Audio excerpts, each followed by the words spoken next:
Hello, the live stream is gonna start very soon, but before that big mouth starts talking, I wanna tell you about the secret art of game mastery. That's the next DM Lair Kickstarter. Listen, game masters are the heart of all tabletop games because frankly, without you, there would be no game. Your players would just sit there and stare at each other and no one would know what to do. And yet, game mastering can often be challenging and overwhelming. I know, I tried it. I'm still dealing with the trauma from that experience. But anyway, that's why the DM Lair team has taken their accumulated experience as game masters in a plethora of game systems, over 100 years of combined experience, that's a lot of finger counting, and put it all into one book, The Secret Art of Game Mastery. Whether you're a seasoned game master or a brand new one, we want to help you run amazing games for your players. And in this book, we'll guide you in the secret art of game mastery. Trust me, it's super secret. These are the things that you often don't find in other game master guides. Oh, and everything in this book is system agnostic. That's a big word that means the information will work for any game system you want to run, be it Pathfinder, D&D, Call of Cthulhu, Shadowrun, Savage Worlds, or something else. The Secret Art of Game Mastery Kickstarter launches in August, but if you click the link below, you can follow the project and get notified when it goes live. So yeah, do that right now. Clicky. All right, what's up, ladies and gentlemen? How's it going? Today we have on stream Bob World Builder. Now you can't see him just yet. I have him hidden away. I'm going to do a reveal on him, and you're going to notice something very shocking about Bob. When you see him, you're going to question whether or not it's actually Bob, but trust me, it is. I have confirmed his identity. But we're going to be talking about the Wizards of the Coast Creator Summit. He's going to give us the lowdown on different things and give you guys the opportunity to ask your questions too, things you might want to know about. We're going to pontificate about different things, and I have some of my own nice little juicy questions as well, but you guys are welcome to ask as well. And he's going to be on here talking about that. We're probably going to talk about some other stuff too, but that's the general idea. So before we launch into that, we need to do our sleazy plugs. First sleazy plug is we're doing a giveaway tonight. You can get a hard copy of Into the Fae if you win. That is our first Kickstarter, a level 1 to 5 adventure module. Lots of Fae creatures, lots of cool stuff. So the winner will get a physical copy of that. We will send it to your house and all that good stuff. So that it is free to enter the giveaway. You can do that at the link down below in the chat. Whatever things we got. We're raising money for charity as well. You can see at the very top of the screen right here, all the little perks that I do if you donate to charity. You can do that through tipping. You probably want to know who the charity is. It's the City Lansing Rescue Michigan. City of Lansing Rescue Mission. Basically, they give food and housing to those who don't have it. So if you want to donate to them, you're welcome to do so. This little bar right here shows us how close we are to our goal of $500. We're halfway there. Once we get to $500, we give them a donation, and then we pick a new charity to give to. That's how we do it around here. And so we got the giveaway, we got the charity, and then the last thing we need to do is go through our patron shout outs. So all of these fine, wonderful people that you see on screen right here are some of our many wonderful patrons. They help support the content that we do around here. Obviously, we have the live streams like this. We have the videos that come out that are free. We have tons of free content over on the dmlair.com for game masters, adventures, puzzles, traps, a whole bunch of cool stuff for free that you can use in your games however you want. And our patrons help pay the bill for all of that because we literally pay people to do a lot of the stuff that we give you around here. They also get our premium content, which is Lair Magazine and map packs and lots of other stuff too. So really appreciate our patrons. They help. We have like full-time employees and freelancers and stuff. They help pay for everybody. So deeply appreciative to our awesome patrons for what they do. And then these folks right here, they give us extra money to get their names read out loud on stream. Now, I asked Bob to read the names out loud and he refused. Just kidding. I didn't actually ask him. He's like, that's not true, Luke. But I'm going to read them out loud, so stand by. Adam B, Alex S, Alexis S, Amanda W, Ambers, Angelique K, Art Soccer, Rutha, Ashley, Benjamin P, Brandon A, Carl C, Cat, Chedef, Chad K, Christian V, Christine B, Christopher G, Clay W, Coinslot, Colin D, WQT, Coner D, Contrary Gravy, Dan S, Daniel S, Dazzled Up, David S, David W, Derek E, Dude, Doug, Duty K, Dungeon of Terra, Dutch, Ed R, Edward L, and Frabla, and Dorian72, Eric B, Flux, Forest Brew, Gamian, Gene A, Generic Throwaway, Goliath Cleric, Gravy Chorin, Greg P, Gregory H, Guapo, GVTM, Harlan S, Heart, Ungaled, Helltongue, HLD, Iron Cascade, Espeoban, Izzy T, Jackie Pizza, Jake L, Jacob K, Jelenko, James L, Jan F, Jessica J, Jim B, Jim P, Jim 2WQ, Joanne P, Joe E, John, John A, John C, John H, John P, John the Wicked, Jonathan V, Joseph H, Josh M, Josh S, Joseph spelled wrong W. Thank you. Sorry, Joseph. Justin, I'm going to fire the intern for that. Thank you. Justin N, K, Colin, Kirby, Curryclaw, Lettermage, Leanhart, Linda, Matlock, Magna, Malton M, Matthew C, Meepanoned, Mighty Loki, Mirostal, Mitchell, Mo20s, Mr. Owl, Lincolnu, Mr. Nerd with Glasses, Nearth, Old Man Mage, Panzalesk, Pancakes. We're going to call you Pancakes from now on.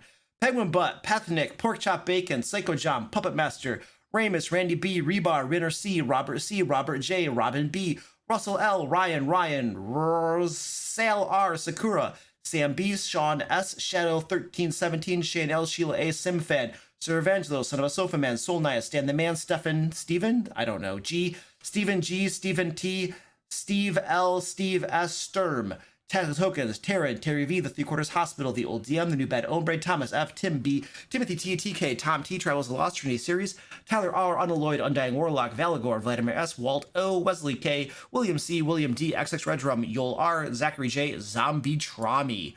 Woo! All right, and here we go. This is, where's the button?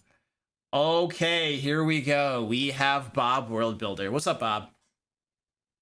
Hey, everybody. Now, it's the real me. Okay, you have to prove this because your hair is all messed up. I don't know what you did, man, but you're going to have to just present some proof fell here. out. How do we know it's actually you? I mean, I'm in the room that most of my videos are in. I don't know. I guess you'll just have to trust me. All right, we need some sort of. I recently had to call, I think it was Fidelity or something, to do some investment crap. And they literally have like a voice recognition system. They recognized my voice and verified my identity from my voice, So how did they have like a previous thing to base it on? Well, they what they do, and I worked at an insurance company too that had the same system. And what they basically do is they will verify your identity through the normal means, asking different questions and stuff to verify that it is you. And then what they do is they say, hey, we have a new program that if you verify your voice with us, it will allow us to verify your identity just by your voice. And we won't have to keep asking you all these dumb questions every time. And so a lot of people will opt in and be like, yes. And then they probably have to speak a little bit or something or whatever. And then the program just recognizes how you say stuff. I don't know how it works, and then the next time you call in, it just listens to you and it knows who you are. It just verifies you. So yeah, it's pretty cool. Anyway, we could probably get that set up for you. That'd be a good YouTube login form. And that's funny too. I don't know. It makes me think, have you seen anything about how now there's voice deep fakes of popular podcasters and no, what is that? I don't know. I've seen it for some streamers and stuff. Yeah, where now the technology is there where if you this is hard to do still. It's not like anybody can just do this. I think you need to feed whatever this program is, audio of someone speaking for a long time. Oh, so it's like an AI that does it? But yeah, then it basically creates an AI voice for the person. And it's still at the point where it's very monotone. Yes. So it's kind of easy to catch still, but for certain people who just kind of speak in a monotone voice. Yeah. Dude, I swear, I actually think I saw something about this. I think they faked Joe Rogan on something. He's the first person I saw it for. Was it? Okay, I forget what they faked him on, but they ended up, I think it was an advertisement. I think they had him faked as doing some sort of advertisement for some sort of company or something. And they just took snippet. I don't know how they did it, but basically he was advertising a product. And he didn't actually advertise it. They just totally spoofed it. You know what I mean? And it was, I believe it was a real ad that was running. And they found it or something.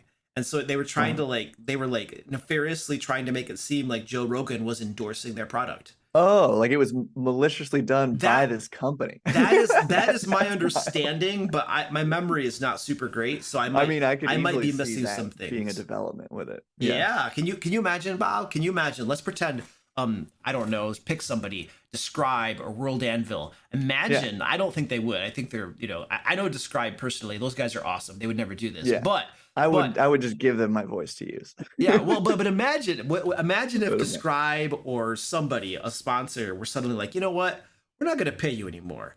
We're just gonna use your voice. You know. Yeah. Well, and that was another thing that I heard most recently, which is why it's like fresh on my mind, was Mhm. that apparently it was actually used. I don't think it was actually Amazon, but it was some other pretty big like publisher Mhm. that releases audiobooks. So it wasn't like actually Audible, but it was some other thing along the same lines that apparently, I don't know if this was like in a contract or whatever their voice actors signed, but they took these, used a lot of recordings of these people's Mhm. voices, then without them knowing it to like produce a bunch more audiobooks, just like Oh, with their voices. wow. Um, Yeah, that's so crazy. yeah.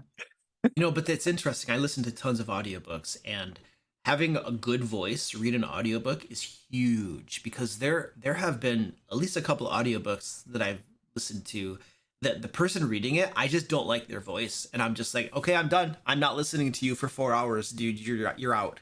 You know. Yeah, definitely. So. Like for a long time, because I like to find free versions of things if I can.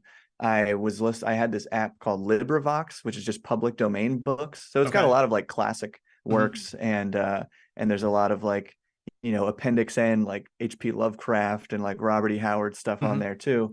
But it's just because it's public domain, like no one's paid to produce these things. It's all just like people who, and a lot of the recordings are old too. So it's really hit or miss whether or not the book that you want to hear is going to be read by someone who's like good at this, or if it's just someone like in a noisy room in 2005 when like microphones weren't even that good. And yeah, Yeah. so it could be really hit or miss for the books. But I actually did just get into Audible because Mm. one of my best friends came to my house one day and we were hanging out. We were playing some DCC actually, and he lent me this giant copy of the first Brandon Sanderson Mhm. book in Mhm. like one of his series, Yeah. Yeah. and it's like 1,000 pages or something. And I was like, I'm never gonna read this unless I get an audiobook of it. So I Uh-huh. actually recently got Dude, onto Audible for that. that I mean that's like a rule in fantasy books. Like, if a fantasy book isn't 1,000 pages, I Yeah, it's don't gotta be. the author is not a legitimate author. It's like, I don't know, it's some sort of weird fantasy book rule, because like Robert Yeah. Jordan is like that, and R. Martin is like that. I don't own any Sanderson books. I mean, I own all of the Robert Jordan books, and Sure. Sanderson took over the last three or The Wheel four of of those Time. Yeah. books, Wheel of Time, and let me tell you what, I was, by the middle of that series of Wheel of Time, I was really annoyed at Jordan, because he basically, he was filling like the first 800 pages with fluff. Like, Mm, nothing would happen. It's like he doesn't know how to do the middle of a book. Like the mm, middle, he's like, I don't know what to do here, and so nothing would happen. And then the last 200 pages of a Jordan book were action, nonstop action. It was mm. amazing. Like, it was actually a thing on the internet where people will take Jordan's books, take out all of the unnecessary fluff, and give you like Yeah. 300 pages or something of, this is, if you read this, you know what happened. You know what I mean? Yeah. And it takes less time. And so I was getting really upset with Jordan, because I don't know if he just wasn't good at middles of books. The plot was great, but it was just all floppy and flimsy in the middle. I don't know if it was just his weakness, or if he was intentionally stretching out the series. I don't know what he was doing. But at any rate, I was getting frustrated with him. And then when Sanderson took over, oh my gosh, it was like a work of art, because Oh, nice. the very first book that Sanderson like wrote, something happened by page 200. Like, something meaningful, like something actually impactful to the, is like, I was like, oh my gosh, this is amazing. So like, I have it on my to-do list. Like, once I finish, I'm reading through the first three trilogies for Dragonlance, the original three Oh, trilogies. cool. I'm reading through those right now, so that I can actually. I've never read any Dragonlance books, so I was like, I gotta read these. Neither have I. Yeah. Yeah, they're good. I like them. They're you could tell that they were written in the time period they were written in, if that makes Sure. sense. But they're good. Anyway, I'm reading through them right now, and then I need to get into Sanderson books because Sanderson has just really impressed me with being a spectacular author. And the other thing, Sanderson actually put out a little announcement about Audible. His newest books that are coming out are not going to be on Audible. He chose a different audiobook producer to go with, and the reason he put out, and I actually canceled my Audible in part because of what he shared, but Sanderson was talking about how Audible essentially gives authors a crappy deal, like because they are the giant in the room of audiobooks and they pretty much can throw their weight around. Authors who publish through them get a really crappy deal, like their percentage or whatever it is not very good. And so Sanderson intentionally turned down Audible and went with a different company just to, like, in a way, he said it's going to hurt him too because he's going to, like, make less money.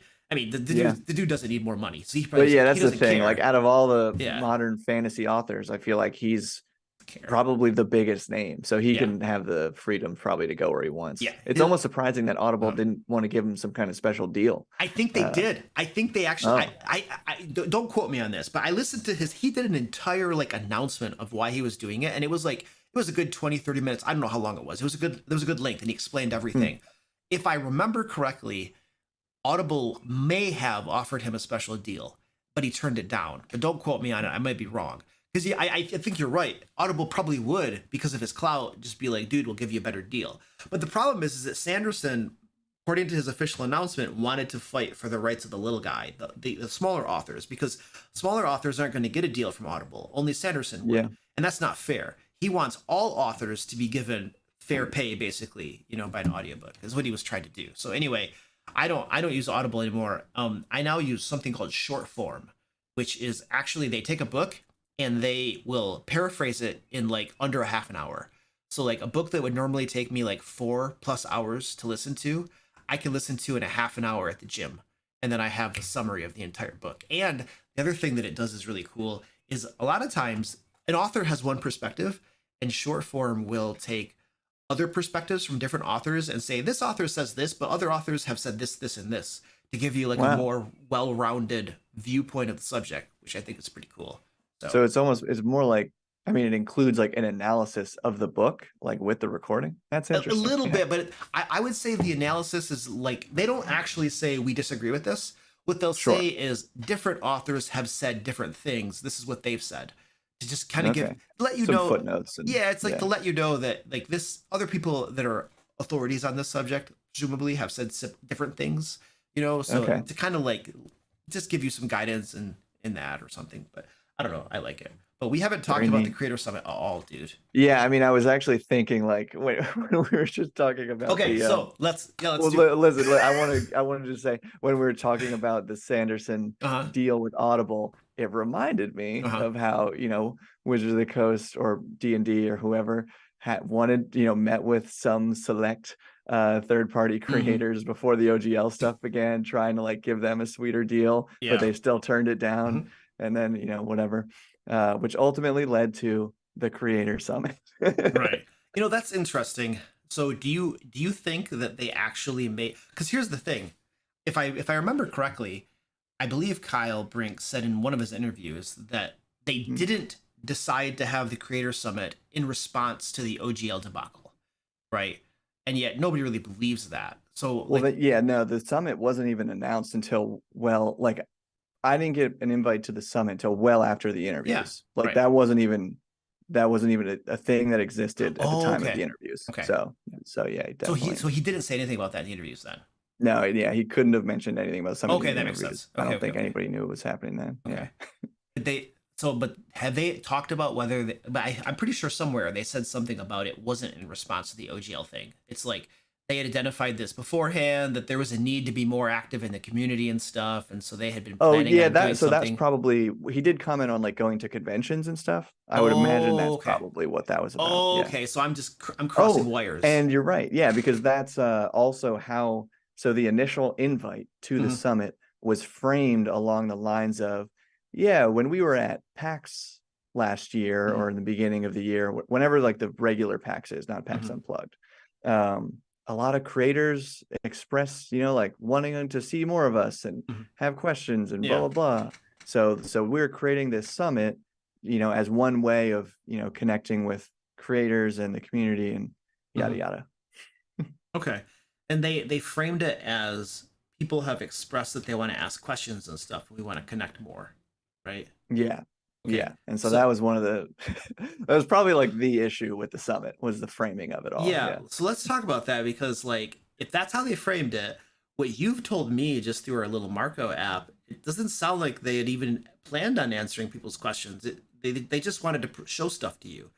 Right? Or Yeah. like what Yeah. happened So there? like in like the video that some people here like might have seen, basically it's like the way the day actually progressed was, and everybody's day was a little different because they did have 20 to 30 of us there in person, but there were around 100 people virtually Mhm. attending the event.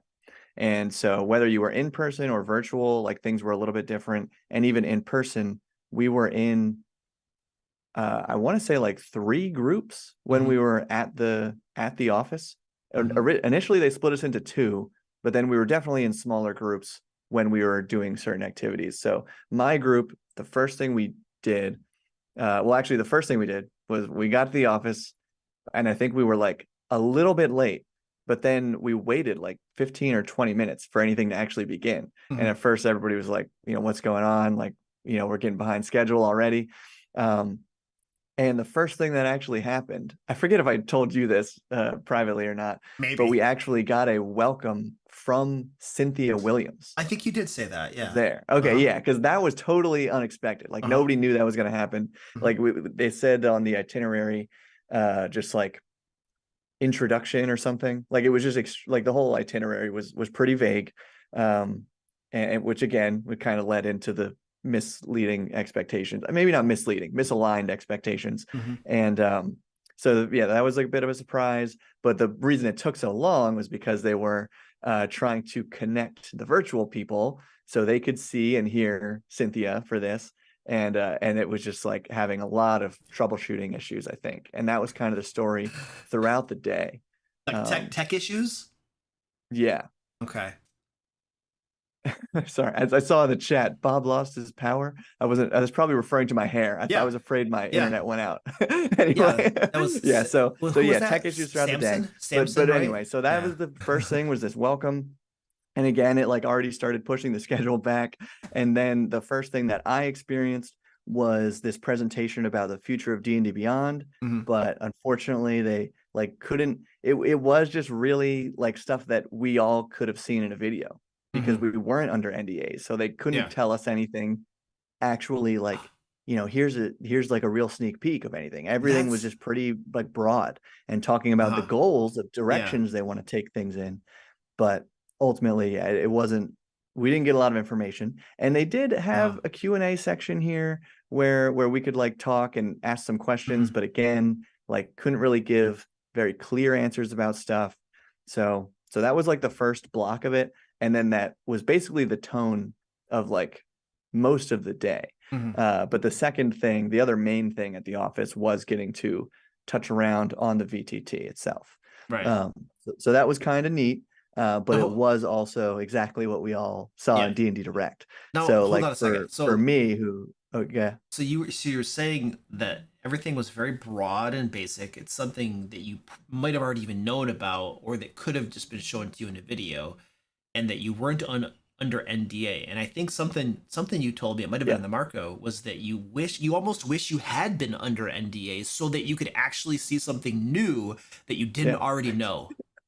Yeah, I think I said that in the Marco, Uh-huh. just because it was like, I mean that's just what jumped to my head because Mhm. it felt like everything, again, at least I don't know at what point. Well, that would have been after the summit that I told you that, Yeah. but it was somebody who messaged me on Discord, I think, Mhm. during the summit, was like, "Hey, how's it going? Like, what are you hearing about any cool stuff?" Uh-huh. And asked again. They specifically asked if we had had to sign NDAs or not, Yeah. and so that's why my response was like, "No, we didn't, but almost wish we did," because yeah, You were everything just felt everything just felt like Yeah. it could Yeah. have been other stuff shown in D&D Direct, Yeah. and to have those things like right back to back, Mhm. uh and I guess with D&D Direct first, where it was like the general public seeing.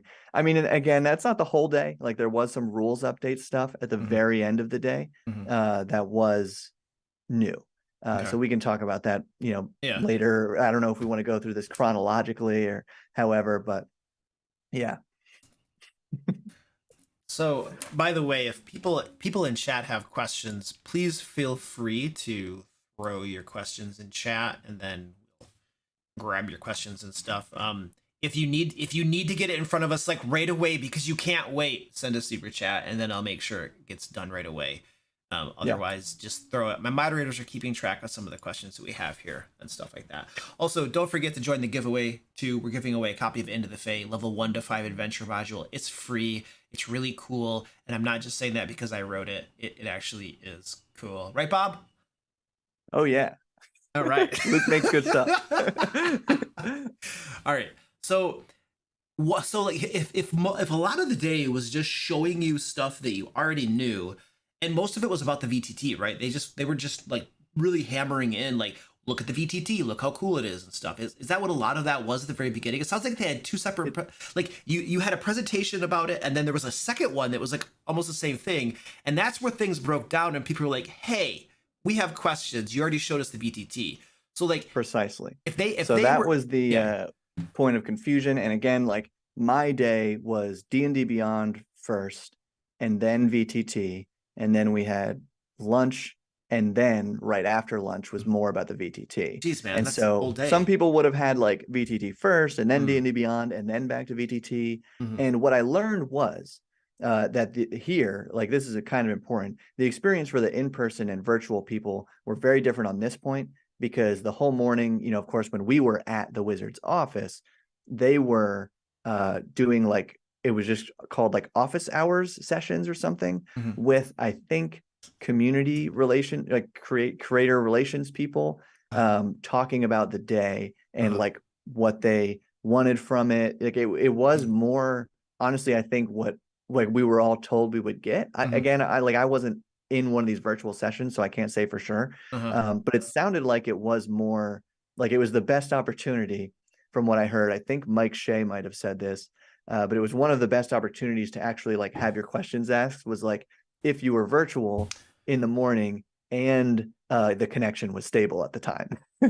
Right. Because again, there were issues with that. But that was the thing, is like we did not like, first of all, we didn't know we were going to actually get to like hands-on with the VTT. So that was like a cool surprise.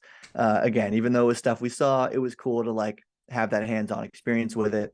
And we can talk about, maybe some glitches that happened too, because that was funny. But but then right after lunch, the first, what we were going into other session was a presentation about the VTT. And it was led by the same lead developer who walked us through some Q&A and like the demo of it in the morning. So for us who were in person, it was very redundant.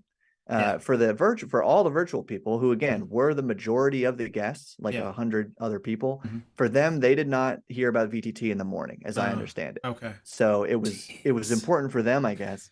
But at this point, then everybody who was in person, again, we didn't know that either. Yeah. We didn't know what their agenda was.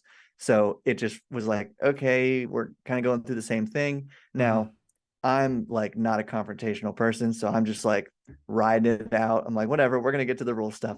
But the thing is, and then this is another major like point about the whole day, was how Wizards like totally didn't clue into like who they invited to this, because the people they invited generally came with like topics that they wanted to talk about, and as they should have, based on the premise we were given for the day, to give feedback and have questions answered.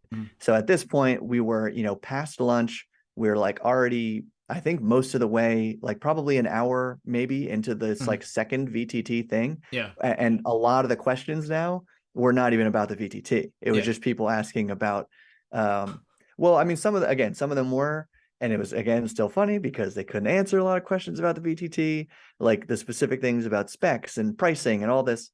So, but it was around here when one creator really just kind of like cut through it and was like, so what are we doing here today? And they were, I'll restate, as I said in my video about it, they were totally professional about it. Like it wasn't, like rude or anything, but it really was like, we're all here for a reason. What's the real reason? Kind of, was the vibe of the question. Because at this point, yeah. it wasn't what we thought. Yeah. Now you were talking about the attendees and stuff, and they all came with their own questions and stuff. Yeah. Who was like invited? Like, so like, was it a bunch of D&D YouTube creators? Was it like who, like if you just had to like put people in groups and say, these people do X thing, or this is their speciality or something like that, how would you like describe the different types of people who are invited? Yeah. So I'm glad you said groups, because I don't want to name specifics, because like that's a whole other thing with like we don't people have, getting a lot of flack even for going. We don't definitely not talk about specific people, because for some reason there are a bunch of idiots on the internet that are upset that people got invited to this. Like seriously, that's so stupid. Like I don't know if they're like jealous because they did get invited, and so they're like threatening and being mean to people who did get invited, but it's really stupid. So yeah, don't name names because there are morons on the internet. Yeah. But generally as far speaking, as like buckets of where people kind of make their living or whatever. I will say, because I said this in my video, and I know these two people are fine with it. The only other primarily YouTube creators that I know of, because I didn't know most of the people there, like when going there. The only other primarily YouTube people in person there that I know were Ted from Nerd Immersion and Josiah from Dungeon Dad. So out of this like 20 to 30 in-person people, YouTube, and again, like primarily YouTube, made up a small margin of it. Yeah. What it seemed like, and now here's the thing, is like I can't say for certain, because the fact is that I don't know most of these people, but having like gotten to know some of them and like see what they do, it definitely does seem like the bulk of the folks there either are like big on Twitch or and then I guess the umbrella that we all kind of fell under was just like a decent Twitter following. So because I don't know, and I might be biased there because I've had it in my head for a long time that it seems like Wizards only pays attention to Twitter and like what people say there, but I don't know for sure. That's just my internal bias, but it definitely seemed like Twitch and streamers, actual play people, actual play producers, performers, and then ultimately that kind of lined up with like, well, now it does make sense seeing all this and how the day is going. This is who they were trying to show the VTT to. So you say that, and so I'm thinking you have a bunch of Twitch people who stream actual plays, I guess, right? And so and if they're predominantly their presentations revolve around the virtual tabletop, and putting two to two together, it's like, were they really just doing the Creator Summit to show off the VTT to get people psyched so that they would like go stream with it and talk about it to give them like promotional like marketing? Like, did it feel like that was what they were trying to do, is just like get some free marketing? Like, not free because they had to pay a little bit to bring you out, but yeah. I mean, and that's that's what I said in my video. Like ultimately, I don't know for we'll never know for sure how much it was like that was the motive and how much was what we were told or whatever. Ultimately maybe it was, even if they didn't want them to use the VTT on their show, it was definitely get excited about the cool stuff we're making. Like that was something that one of the execs, again, I'm not gonna like name any names of like employees either, but one of them actually said was like oh, we want to get to the cool stuff we want to show you, and that was like when they were kind of pushing back against some of the off-topic questions that that guests had. So I know who it was. So it was like the cool stuff, and the the game was like another line that somebody actually said.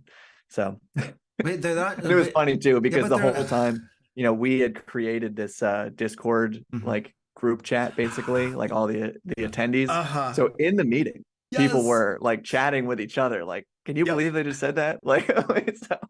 Dude, that's like so that's exactly what, like, when I worked at a corporate job, that's what we would do too. We would have like, we'd be in like a Teams meeting, which is similar to Zoom, and there would be another chat where people would be like, "This meeting is stupid. This is ridiculous." And it would just people would just be sick because a lot of us had our laptops in meetings, and so we're just Oh yeah. just typing and doing stuff, and we're literally just talking about how dumb this meeting is, and the whole time, man, you just described like 90% of corporate America, dude. Literally. Yeah. Well, and that's what it.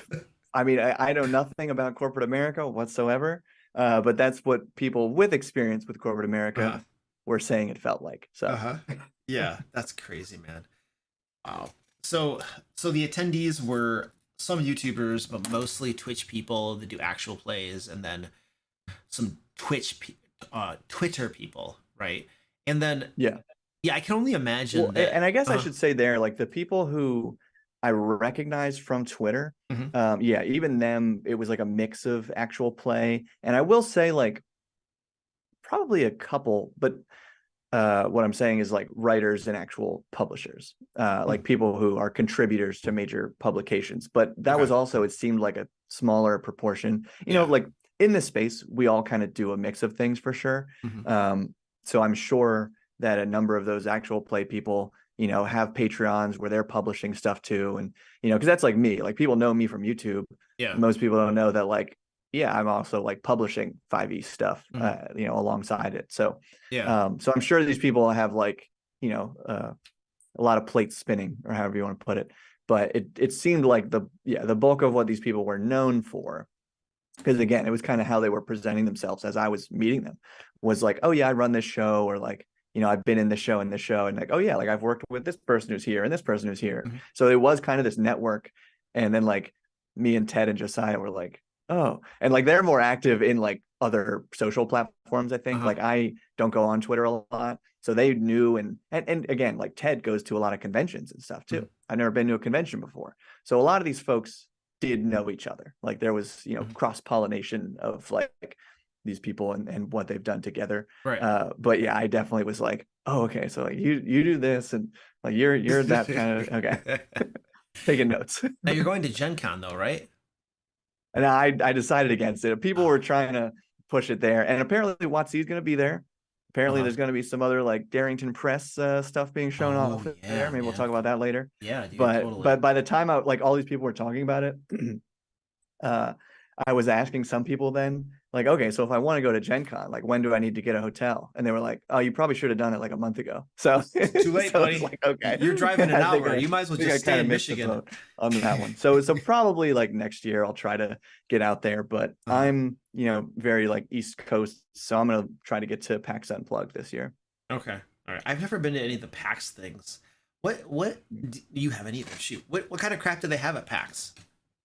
Well, as far as I know, PAX Unplugged is like board games and tabletop. And just stuff that isn't more like video games. Because it's unplugged. That makes sense. Exactly. That's clever. Very clever. Okay, cool. And then PAX, so as I understand it, again, never been, don't know for sure. Okay. It's as I understand it, it's always in Philly, which is only like an hour away from me, hour and a half maybe. So that should be simple enough. And I learned that Gen Con is like the big one. Like it's literally like in multiple locations, all kind of close to each other, but like around the city, every hotel is full. So it just seemed like, I don't know if I want that to be my first con experience where I have like no you're gonna go there dude, you're gonna go there the first time. Like are you used to like smaller, like I came from a small city, all right, and I'm used to like small town crap. Are you like a small town guy too? I guess I mean it depends, because like small town can mean a lot of things. Like I guess my high school was small. I don't know if that's a point of reference. My graduating class was like less than 200 people, but there was another one in the town that was like 1,000 per grade. So I don't know. A relatively small town. I didn't grow up in Philly. Yeah, that's bigger than mine. So not not an actual city. Yeah. Well, I guess suburbia. I guess all I was going at before I started delving into your personal details is that like you probably want to cut your teeth on a smaller convention to see what it's like. You'll feel a bit more comfortable, learn how things work and stuff. Because I know that when Dungeon Coach came to Gary Con, like I think that might have been his first or something too, and he wasn't sure how everything worked, and that's a pretty small convention. So you might want to figure out how a smaller convention typically works and stuff. Just kind of like get the feel of it before you go to something like Gen Con. Like Gen Con's just, I've never been to Gen Con before, and It's just gonna Oh, be really? Okay. no, it's just gonna be a hot mess. Well, I tried. Actually, the year that I was planning on going to it is the year COVID happened, and then they canceled it. Oh, And then the year yeah. after Well, that. Oh, go ahead. I was gonna say that's actually it wasn't Gen Con, but that's actually what happened to me too. I had got tickets for the first con I was gonna go to, Oh, and then it was canceled. was So that the Nerdarchy one? it was, yeah. Yeah, I want to know what's happening with that because that was like part of their Kickstarter to like do that. So Yeah. like Yeah, I don't. I don't know if anything's gonna Yeah, come of that or not, but yeah. yeah. Because yeah, I was looking forward to being at that too, and then so, but then anyway, so then Gen Con got canceled, and then when they had it open last year, I think they were requiring you to show proof of vaccination. And I'm like, you do not need to see my private medical information. That's not your business, Mm. dude. So I refuse to go to conventions that require private medical information. It's just like a principle. It's like it's none of your business. Dang it, I'm not doing Yeah, I it. mean that was a common thing for a while, I feel like, Yeah. especially with travel and stuff, Hmm. showing the proof of vaccination. But it definitely seems like, well, and actually, and that's a reason, I mean, I guess for the opposite reason is why a lot of people aren't going to Gen Con this year. Oh, I okay. mean, I shouldn't say a lot of people. I'm pretty Hmm. sure it's still like sold out immediately.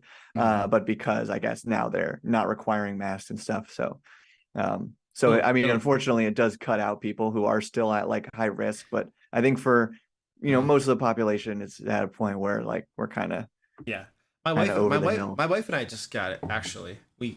I got it from GaryCon, dude. I got home from GaryCon and I was sick. Oh, I was sick for like a day and a half. I felt kind of crappy. And then my wife got really sick. Not like I'm going to die sick, yeah. but just She's not in feeling the hospital. Yeah. no, but just feeling really bad.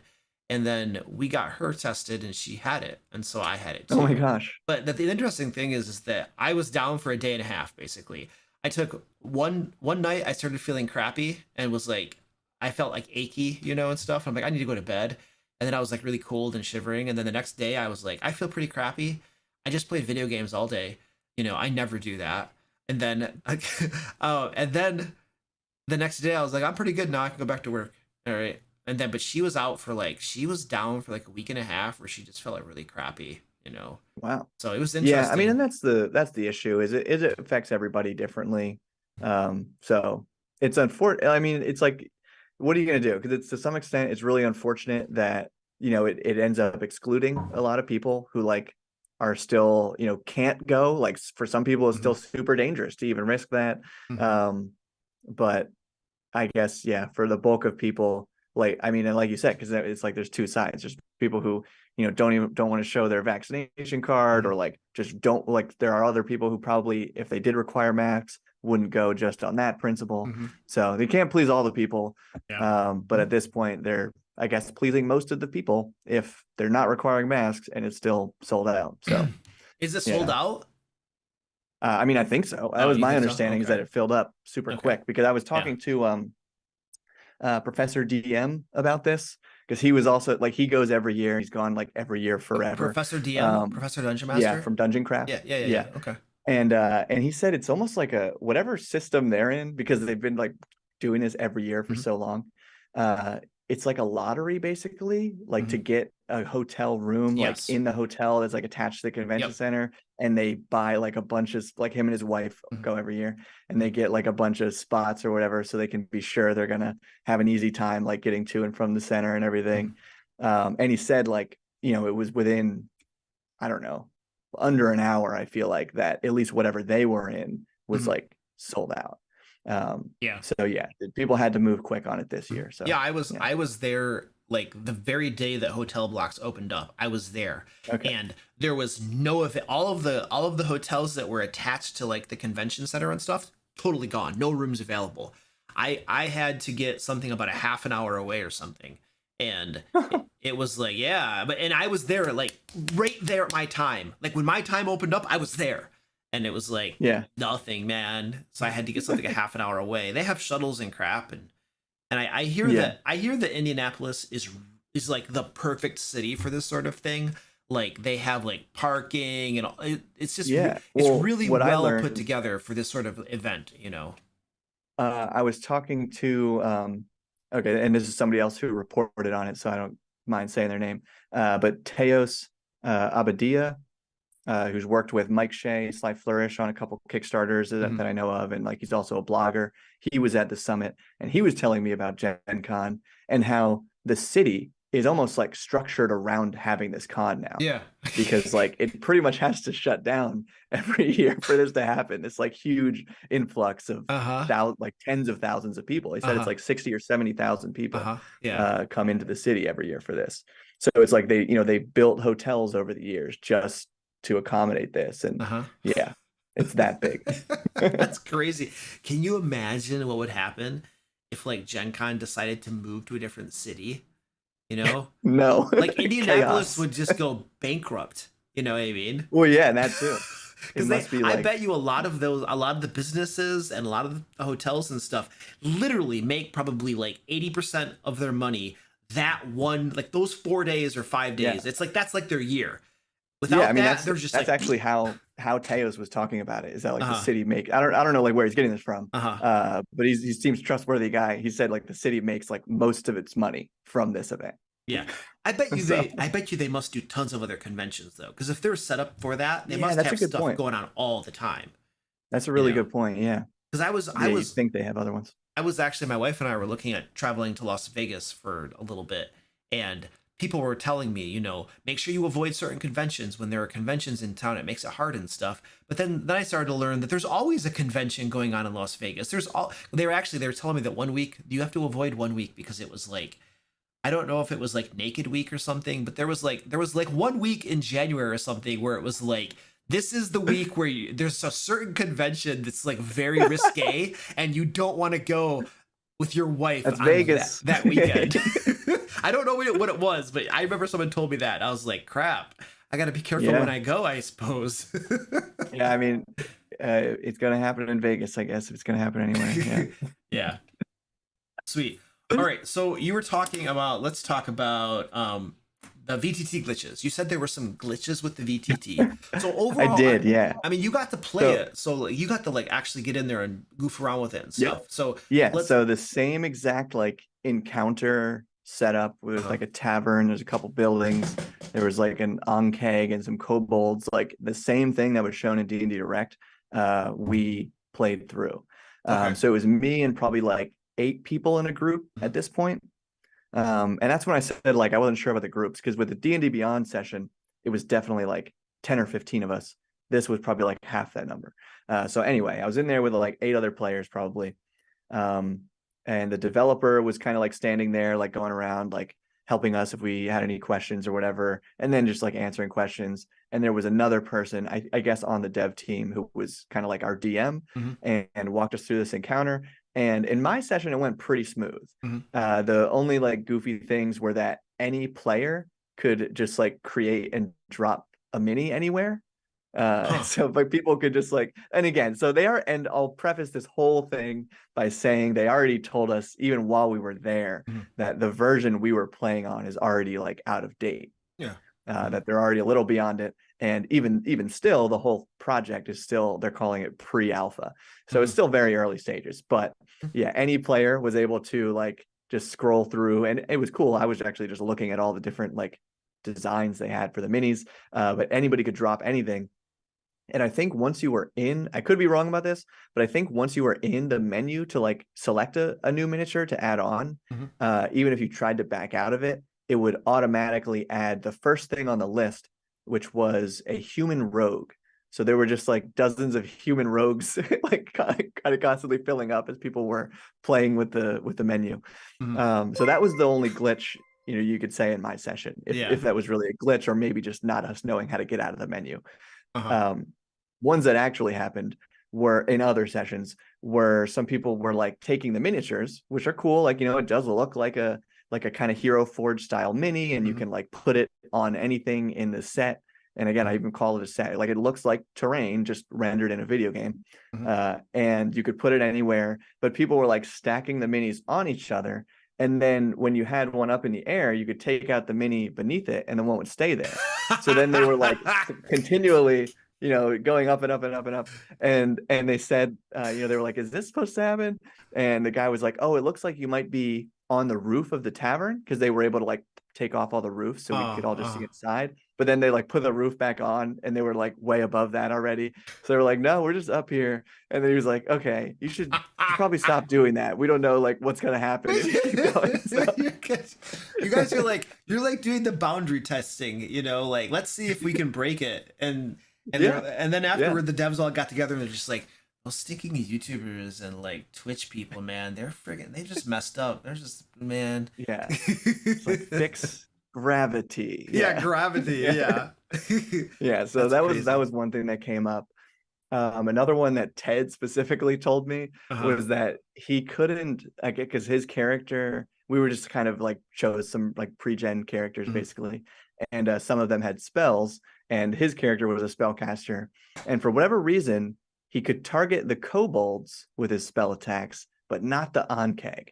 And at first, the dev was like, "Okay, it might be like a line of sight thing. Like, make sure you're actually able to see it." And so you move the miniature. It's like, yeah, like that seems to be working. Okay, make sure you're like on a level with it, because it was also, you know, there was like different elevation on this map. So it's like, okay, and yeah, like you can't look up or that's down. fine. It's like only straightforward. Yeah, but if it's like, so that wasn't it. And then it was like, okay, so he's like right up near this thing, you know, in whatever range the spell should be. And he's like, oh, maybe it's just because it's like a large creature or something, or like I don't know, like it was. So they just didn't know. You know, they just didn't know. Pre-alpha. Maybe it's because it doesn't work yet, and there's a bug. Yeah, I mean it, and that's totally a valid. Yeah, there's like it just. Yeah, there's nothing wrong with it not working. This is like, and also maybe in other sessions it did work. I only heard from Ted that he couldn't target spells at it or whatever. So maybe with other groups it did work. And then the other thing that I even see some people referencing, I think, was that they like in one of the groups, a lot of the players, I guess, I don't know if they found out a way to how they did it, because I'm not sure how they could have done this based on what I remember from the controls, but they were just like spamming the die roll. And on the VTT, much like the miniature, the die when you kind of ready yourself to make the attack or whatever, the die kind of like pops up in front of your screen, and you have to click it and then like kind of drag and throw it. Yeah. And it has this cool feature where it actually rolls in the terrain. So it looks neat. So you have to click it. You have to click it and then drag it to roll it. Yeah. So there's probably ways to like turn that off, but that was like selecting and actually rolling the die. And in one of the groups, I don't know if everybody just did this at the same time or if they were like spamming dice in some way. But yeah, they like rolled too many dice that they all were then rolling at the same time, and it like shut down the game for everybody. It couldn't handle too many dice at once. Yeah. So a couple spoofs happened, but that's awesome. I mean, I'm laughing at it, but if it's pre-alpha, like that stuff's gonna happen. It's like all that. Yeah, of course, like the die rolling. In the VTT will be fixed. Like that's. Yeah, I mean, we hope. I don't know. I assume it will be, but the computer was just like, I have to roll 1,000 dice at once. Yeah. I mean, maybe that could very well have been like the highest number of players they've ever had in a session. Yeah, if they're, because they said they are testing it with staff and family members of staff right now. So like people are kind of using it privately in their games. Yeah. But maybe they never had 9 or 10 players at the same time. Yeah. So yeah, I don't know. That's crazy. All right, we got a super chat. We got to hit the super chat. By the way, ladies and gentlemen, Bob and I are just talking because that's what we do. And I see you do. We do have a bunch of questions in the spreadsheet, and we're gonna try to get to these. But if you have we can start hitting questions. Yeah, if you have to get something in front of us, super chat it, and I'll try to get to it as quickly as possible. So the one I have right here is it's actually not a question, so we're just gonna read it, and we might just leave it there. But it says, I would be banned at the Creator Summit. This is the person saying they would be banned. I mean, I would be banned too, I'm sure. But this person is saying that they would be banned from the Creator Summits. I am the guy raising a pirate flag during the talks. That's for Cobalt Press's like Black Flag. They actually have a name now for, I forget what it was. I'm going to call it Black Flag forever because that was they should have thought about that. Tales of the Valiant. But Black Flag is a cooler name. Yeah. I mean, Black Flag, I'm going to call it Black Flag because it's easier. But anyway, it's kind of like, anyway, whatever. Everybody's going to call it 1D&D now because that name is already out there. No matter what they say, it'll be 1D&D forever. Anyway, the I first vote for 5.5 still, but sorry, we can continue with this. Yeah. yeah. Well, we could talk about that too later. Yeah. Anyway, he says, I'm the guy raising a pirate flag during the talks or handing out trollish fun business card orc licenses. Cool. Yeah. The orc license, the first draft of the orc license actually came for review to like all the different people that are on that massive amount of people for the orc thing. Yeah. So that was cool. Cool to see that. So that's a super chat. Let's see if we can grab another question here. Yeah. Did anyone go to the summit with a big black pirate flag? Bob, that's probably going to be a no. Well, so no physical pirate flag. But something that's funny about this that yeah, you said you didn't see my video, and I don't think I might have mentioned this to you previously, but on the last night, so technically Summit was already over. This was the night of the extra day that they offered us.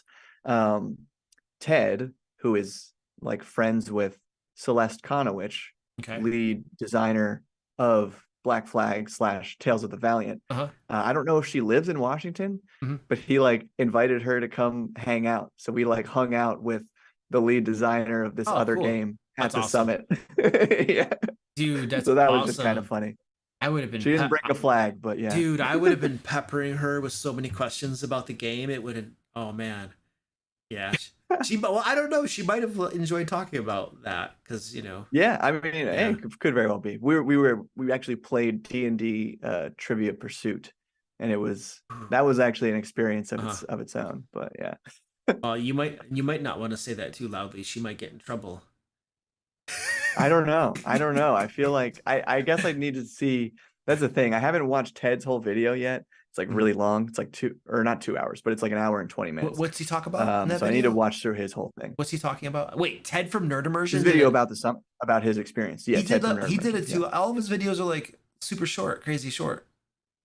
Yeah, well, there was a lot to say about this. That's why mine was 37 minutes. I rarely make a video longer than, I don't know, 25, but yeah. Dude, I saw your video come out today, and I was like, I should watch that video before we talk. And then I saw how long it was, and I was like, I don't have time for that. I'm sorry. Yeah, you need it to get uploaded to your short form app so someone can give you the gist. I mean, what I do is like when I go to the gym and stuff, if there's stuff I want to listen to, that's when I listen to it. But I literally just got back from traveling today, and I had a bunch of crap to do.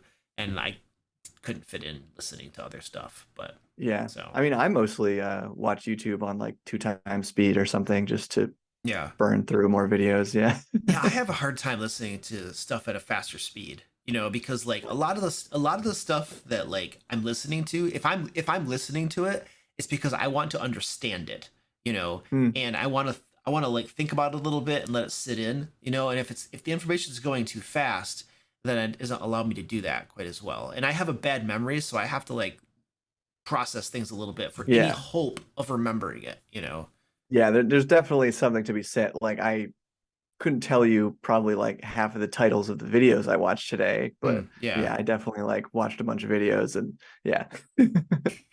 Nice. Anyway, you got another question here? Yeah, let's hit a question and then I gotta take a bio break here, but let's get a question first. Do you think D&D Beyond will ever provide ways to organize your campaign, adding areas to upload maps, post lore, keep important NPC monster stat blocks, etc.? I would hope so. Yeah. I mean, right now, I don't know how much you use D&D Beyond, Luke, but I've only used it as a DM a little bit. And well, I should say, like, I've run whole campaigns in it, but not used really the tools that much. Because as far as I know, right now, there's just like a page that you can see that has a box for like public notes and private notes. And it's just basically like 2 text boxes that you can fill.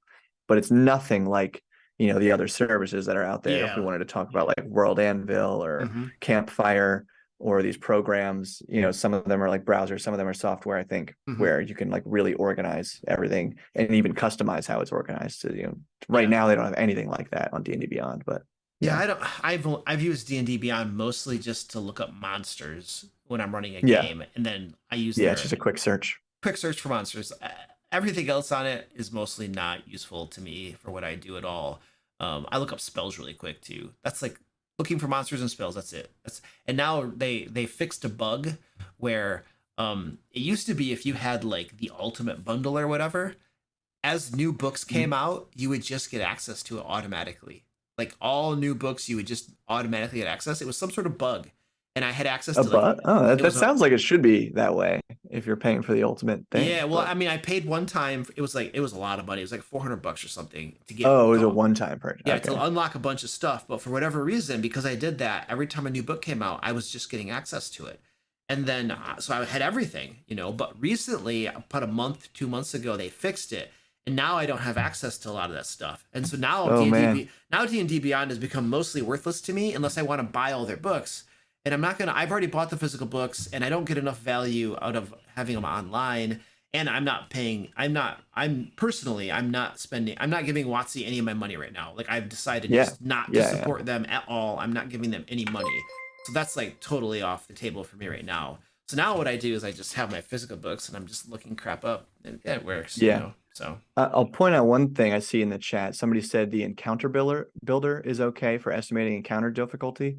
So like maybe that actually helps like work, you know, through CR and how it's supposed to work. I don't know. I've never used the encounter builder though. I mean, I use the encounter builder. I know what they're talking about, and I think it still uses the same math. Like the math is the same as which the Dungeon Master Guide. So it's an online tool that'll shortcut doing the math yourself. And so, yes, I have used that a little bit. There's another tool I like to use too. But the problem is not that it takes too long to do the math because there are online tools for it. The problem is the encounter building and the character, you know, challenge rating system and the math itself is broken and screwed up. That's the actual problem. You know, like Wizards. Yeah, and it's probably a bit of two things because I've also heard. Well, I mean, I think they actually, they definitely actually talked about this. When Crawford and Perkins were telling us about some of the rules update stuff, was that basically shortly after 5e came out, they adjusted the system that they use, like the behind the scenes math that they use to build monsters officially. So what is published in the Dungeon Master's Guide as like, you know, the monster math isn't actually what they're using. And it hasn't been for most of the duration of 5e. This is stupid. This is stupid because, and let me tell you why this is stupid. Like, the fact that they changed it, not a big deal. It happens. Like, game designers are always like doing something and then, you know, a little bit later being like, oh, there's a better way to do that. And they change it. That's fair. Okay. But why couldn't you release a PDF that just updates it really quick? Say, hey guys, it actually has changed. Here's a PDF. It's free. It's errata. Just go download it. And then I have the information to like actually create monsters and do a better CR system. But to let it sit there for 10 years and just have your, like, they literally have their own in-house proprietary spreadsheet. Mike Merles used to use it when he would do like streams and stuff. Oh yeah, he did streams for stuff like that. And he would see him using this spreadsheet where he puts in stuff and it spits out CRs and stuff. And so they had this proprietary spreadsheet that they use, and they didn't share that information with anybody. Now, it's either they didn't want to, and they intentionally wanted to leave garbage out there for people to use, or I don't know, but you have to wonder, why wouldn't they just publish a free PDF? You know, is it because they didn't want to admit that it changed and they published something that was outdated because they thought people would be upset? Like, isn't it better to just give us the update and the free resource so that we have the tools we need to like play the game and be dungeon master, you know? So that's frustrating. So it's just like you said, like it seems like it should be easy enough, especially now that like they're posting more actively on, you know, like with things like the Vecna dossier or all these monster compendiums. Like they released one for Spelljammer and then new one for like the Minecraft monsters recently. Like they're putting a lot more free content out there. It seems like the monster math thing would have been an easy one to do. And remains an easy one to do, but maybe now that they're like close enough to publishing the book, there's like, man, we'll just put it in there. But because honestly, at this point, it's like if it's more incentive to get people to buy the monster manual, it makes sense for them to go that route. So yeah, but it's such an important thing. It's such an important tool to give your game masters. You know, like being a dungeon master is already challenging enough, and then it's such an easy tool to give us to help us do our jobs. It's like, why wouldn't you? But if they made it too easy, Luke, then what would your YouTube channel be about? I mean, you know, I actually brought up that exact point in one of my videos. I was actually I was doing a video about why there's a Dungeon Master crisis or something, and one of my points was that, you know, Wizards of the Coast doesn't provide enough tools for game masters to help us, you know. And then I literally was like, but if they did, I'd be out of a job, so maybe it's okay. Yeah, like think of somebody like, you know, Mike Shea, who like Mhm. made his name. Oh, I don't know, maybe he was big before this, but on Yeah. like Return of the Lazy Dungeon Master, Right. right? Mhm. Actually providing like practical tips for DMs to use. Like this time around, Mhm. apparently they're putting a lot of stuff like that in the new DMG. Yeah. So it'll Oh, be interesting to see mhm. how that kind of like makes any waves in the publishing Yeah. industry. But It'll be yeah, interesting to see what they put in it and stuff, and to see how much it yeah, helps, you know, game yeah. masters and stuff. I And regardless, I'm sure like you and I could literally make a video reading something out of the new DMG, and like that would still probably do well. So, just but you know what I mean? Like if it were literally like, because there's stuff like that too. That's uh, literally one of the problems that Chris Perkins brought up about the current DMG. uh-huh. He said three things. I don't know if I'm gonna remember all three, but it was like I didn't know that was in the DMG, or I knew it was in the DMG, but I didn't know where to find it, Mhm. or I've never even read the DMG, or like the problems, like the most common issues with the current one that they hear. Yeah, but And so I that's the mean, thing. Like when I've seen people make videos literally just saying like, oh, here's like the firearms rules from the Dungeon Master's Guide. And everyone's like, whoa, this is cool. And it seems like a hot new topic because no one even knew it was there. you know, and this So, honestly, this is like that what you just mentioned, those three things, that's not yeah. Wizards of the Coast's fault. That's not their fault at all. That is the fault of Mm. people who just don't read the stupid book. You know what I mean? Yeah, It's I like mean, if there's something to be said for how they've also admitted that it's not like well organized. Like the first thing in the DMG is like Mhm. build a campaign world. Yeah. Like where's like the practical tips of how to run my session first before I don't Yeah, know, I mean, maybe I guess there's a good reason for doing it either way, I guess. I But see what yeah, you're saying. I see what you're saying. My fear is that if they focus too much on reorganizing it and giving it a facelift, that they're going yeah, to overlook adding actual useful information in it. You know what I mean? Because like, yeah, okay, lack of organization, sure, that's a problem. Okay. But even if it's poorly organized, if I have a table of contents and an index, I can find what I need. You know what I mean? And if I yeah, just open the thing up and look through it, I'm going to get an idea of what's in there. You know what I mean? But like, if it doesn't have the content that you need, that is a much more pressing need than simply look at, we reorganized it, it's got new artwork, you know, it's yeah, $60, go buy it, you know. But if there's not actually more tools in there, it's like, what's the point? You know what I mean? You're yeah, literally doing what textbook companies do. You've been to college probably, but yeah, yeah, yeah, okay, so you know what they do. They have new versions that come out of textbooks, right? Here's version 5 and version 6. It's a math yeah, book. Math has not yeah. changed in like a Yeah, thousand yeah, years, okay? But it's a new version, and the chapters are identical. They literally change the order of the chapters, and they update the practice problems. Not all of right. them, So but the some students of have to them. buy a new book. Some Yeah, of the practice problems are different, and that's a new version. There you go. It's yeah, now $300 for your book, but the old version is like 50. You know, I would always buy the old versions because I'm like, I'm not stupid, okay? I'm not spending $300 on your stupid math book, man. I'm getting the old yeah, one. So anyway, let's. yeah. I am almost imagining this like I don't know, era of college that now it's probably just easy to find like these books online or something, I would hope, for the sake of all these students. Oh Because yes, I it bet is like you. it's borderline robbery, It like is. just what It's they're ridiculous. charging for the books, and like you said, having to update It's it every year. ridiculous. It's like, It's man, ridiculous. And the professors who like always say we're using the newest version. yeah, It's like the professors should not. They should just use the old versions, the old editions, because they know students can get them cheaper. Like, why would you use the new version? It's like they're on the payroll of these. There's some sort of sleazy thing going on there where they want it. The professors use the newest versions, and then they put out new versions. I don't know. There's something going on there that just basically wants to make students pay more money. You know. yeah, So anyway, yeah, we're getting absolutely. into borderline political stuff, so we should probably shut up. We should Yeah, probably shut true, up right true. now. Anyway, let's take a break. We're gonna go bio really quick. I'll play a sleazy plug, and then we'll be back momentarily. Hi. Oops, Hi, there we go. Barbarian here. Are you enjoying this content? Would you like to have me guilt trip you really quick? Because here's the thing. My team and I work really hard to create all this content. The videos, the stupid shorts, the TikTok garbage, these Q&A live streams, the adventure creation live streams, all of this stuff. All the free Dungeon Master resources on the DMLair.com and Lair magazine, which is just amazing and beautiful. Anyway, here's the problem. My team doesn't work for free, and Mrs. Barbarian always wants me to take her out to eat, like every single day almost. And I mean, I like Olive Garden and Texas Roadhouse, but all of those margaritas get really expensive. And you know, if I don't pay the people on my team, they just kind of stop working. I don't get it. Anyway, here's how you can help me help you. Basically, you can just take a whole bunch of cash, you know, put it into an envelope and mail it. No, wait, hold on. Let me think about that. No, you know what? This is the 21st century. Just give me your credit card number.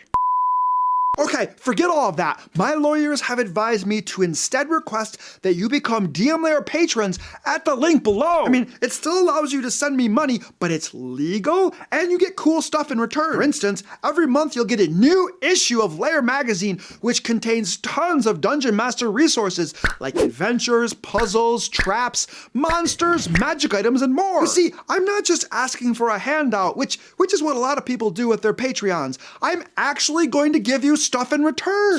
So yeah, just, you know, kind of click that link below and become a DM Lair patron, you know, so I can stop putting my foot in my mouth.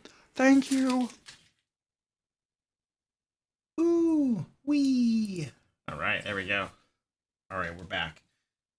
Okay, We are back in. we'll hit some more questions Okay. here. What do you, so before we hit into the question, I want to, well, first of all, we have a giveaway going on, guys. If you want to join the giveaway, it is free. There's a link down in the description. You can get a physical copy of Into the Fae if you win. That was the very first Kickstarter that my team and I did. It's a level 1 to 5 adventure module. It's very, very cool. And actually, somebody actually asked a question about Into the Fae too. They want to know if Into the Fae is going to be released for Pathfinder 2nd edition. We currently don't have plans to do that. It's probably on the table because, oh, this is really interesting. I think my team and I were talking about, we do like at least a Kickstarter a year, and we're trying to get to where we can do a couple a year, you know, just publishing products for people to use, you know. And we were talking about a future Kickstarter, and we were like, well, you know, we have Into the Fae, which is level 1 to 5. What if we do Into the Fae 2? It would actually be, I think our working title in the meeting was Out of the Fae, because like you go into the Fae and then you have to get out. You're trapped or something, and you have to get out of the Fae, you know. And so, what if that were from like levels 5 to 12 or something like that? You know what I mean? So if we do end up doing that, there's a strong possibility that module will be for Pathfinder 2nd edition as well, and maybe we would go back and update the first Into the Fae to also be for Pathfinder. But that is like a maybe, a big maybe, because there's a lot of work involved in that sort of project, you know. So Yeah, I would think even with Pathfinder being like the one system that's probably closest to 5e, I mean, besides like some 5e clones that are out there, it's still a ton of work to do any kind of system conversion. Yeah. And of course, then you're like, if it were converting an existing book, you know, not just producing a thing for 2 systems now, like a new product you produce for both, but converting an old one, then like changing any of the text will totally change your layout and where art might be.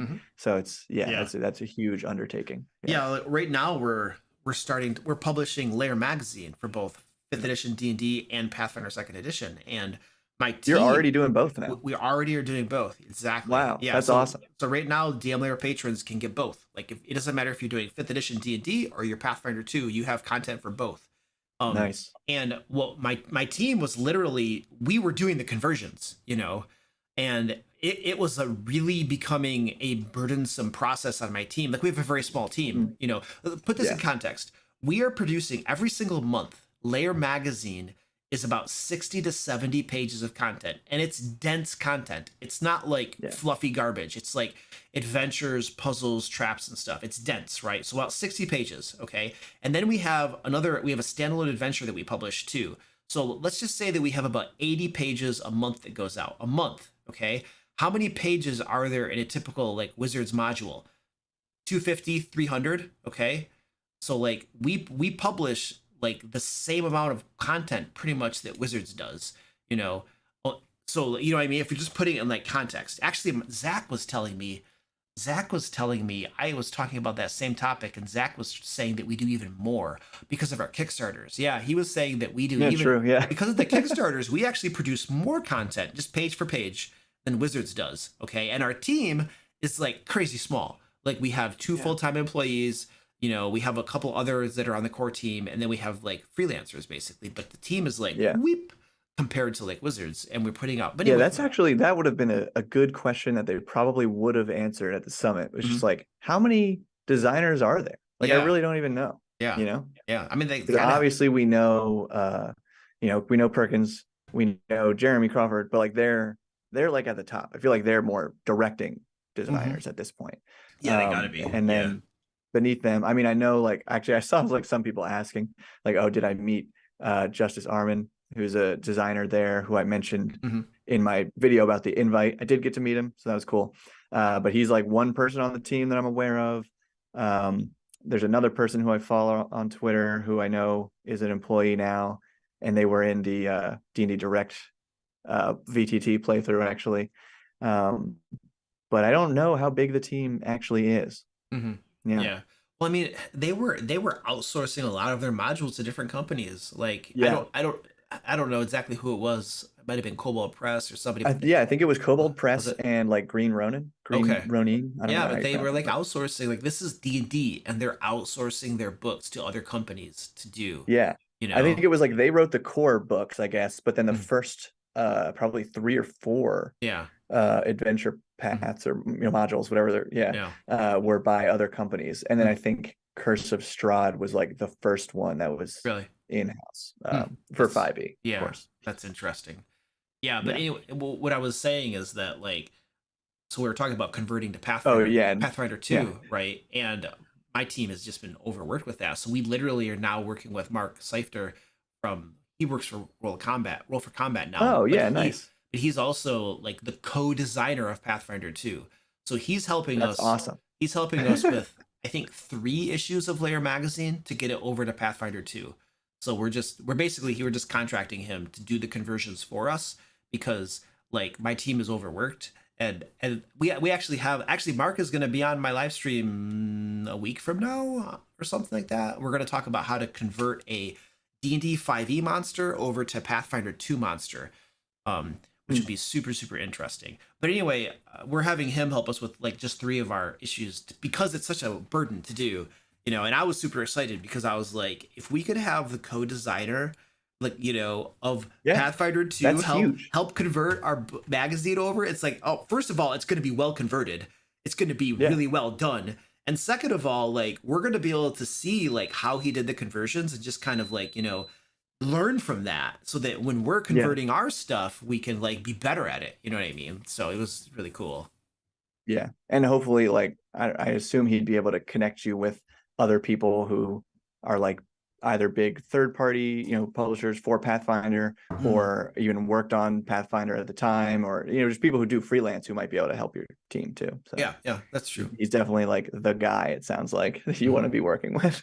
Yeah, he's awesome. Yeah, I'm excited for the stream next week, just because I've had people like, asking, because a lot of people will be like, okay, I want to go to Pathfinder 2, but I have all of these awesome monsters from Cobalt Press, like Tome of Beasts 1, 2, and 3, and Creature Codex. Like, how do I get those in Pathfinder 2? And they're like, Luke, can you do a video talking about how to convert them? And I'm like, first of all, I don't have the expertise to tell you how to do that. I'm new to Pathfinder 2 myself, and so, but I was like, but if I could have Mark come on and walk through that, I'm like, then yes, actually, okay, let's do it. So yeah.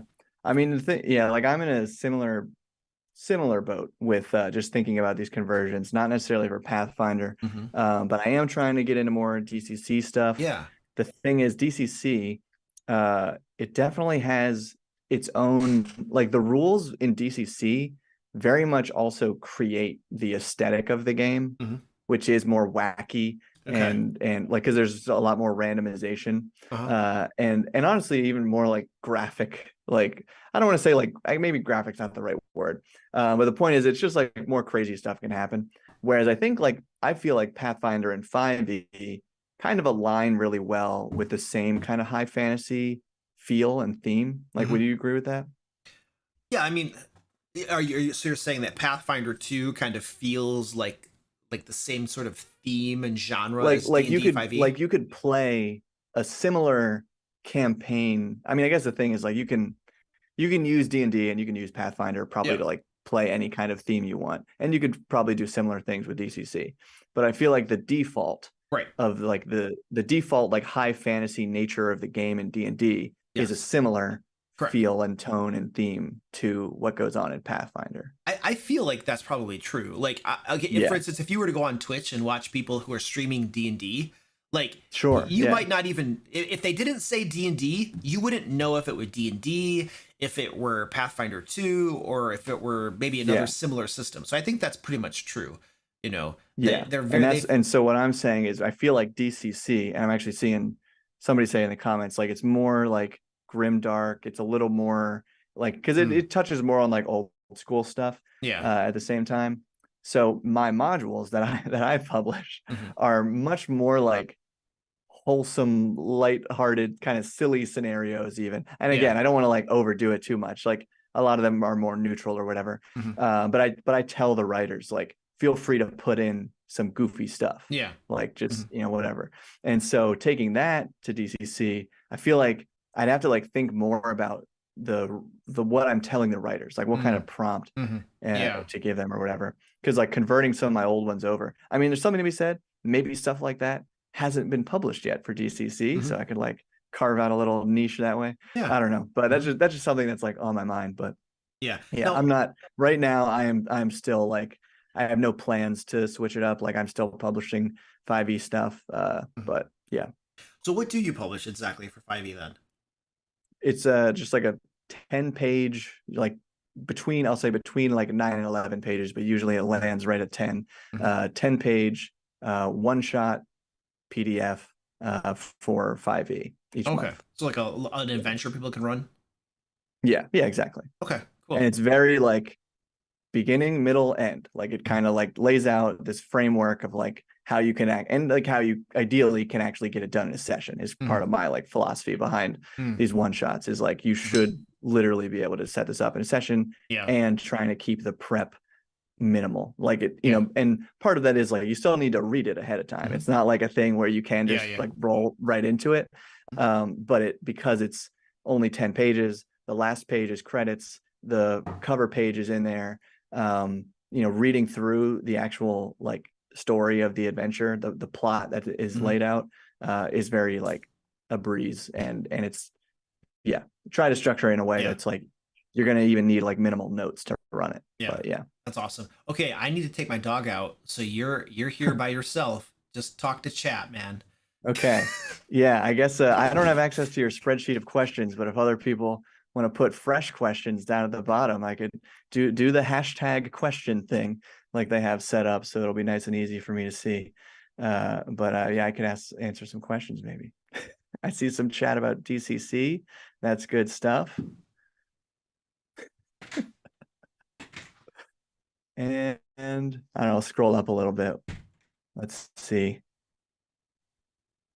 What can WOTC do to mend bridges?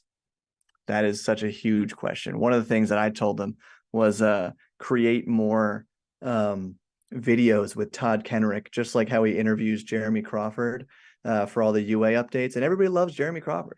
Seems like a super nice guy. I did get to meet him. That was cool. And talk to him. That was awesome. And he's just like a great speaker, like off the cuff. So he's great at these interviews. But I do feel like they could do those same kind of interviews with other D&D staff. Like they could do it with people from D&D Beyond. They could do it with literally Cynthia Williams. And I think starting to form those personal connections and seeing how those people just talk and behave and act. Again, they're on camera, so it's not like perfectly natural, but I think that would go a long way toward helping people connect with WOTC, because as I phrased it in the video, people need to connect to other people, we can't just like connect to this company that exists. It's like it's got to be from person to person. Anyway, now I'm already seeing a lot of questions. So favorite DCC funnel, I've only played in one, and I've run the same, and I've run another one twice. And the one that I've run twice, which I'd have to say is my favorite, which is everybody's favorite, I think, is the one that's right behind me over here, Sailors on the Starless Sea. I have like a cool special edition version of it that just happened to be at my game store one day. I got lucky, I think, because I don't even see it on their website anymore. But yeah, Sailors on the Starless Sea. In the special edition, the author has some like commentary in here, and he actually even says like, it's kind of long for a funnel, and like has some other critiques on his own work. But ultimately, it's like the first module, I think, that was published for Dungeon Crawl Classics RPG, and it's definitely known as one of the best. I see another question about my hair. Yep. Hold on. Yeah, Bob got attacked by a lawnmower. We talked about that already. It's traumatizing. He doesn't want to talk about it, guys. We were talking about the first question about how wizards can mend bridges.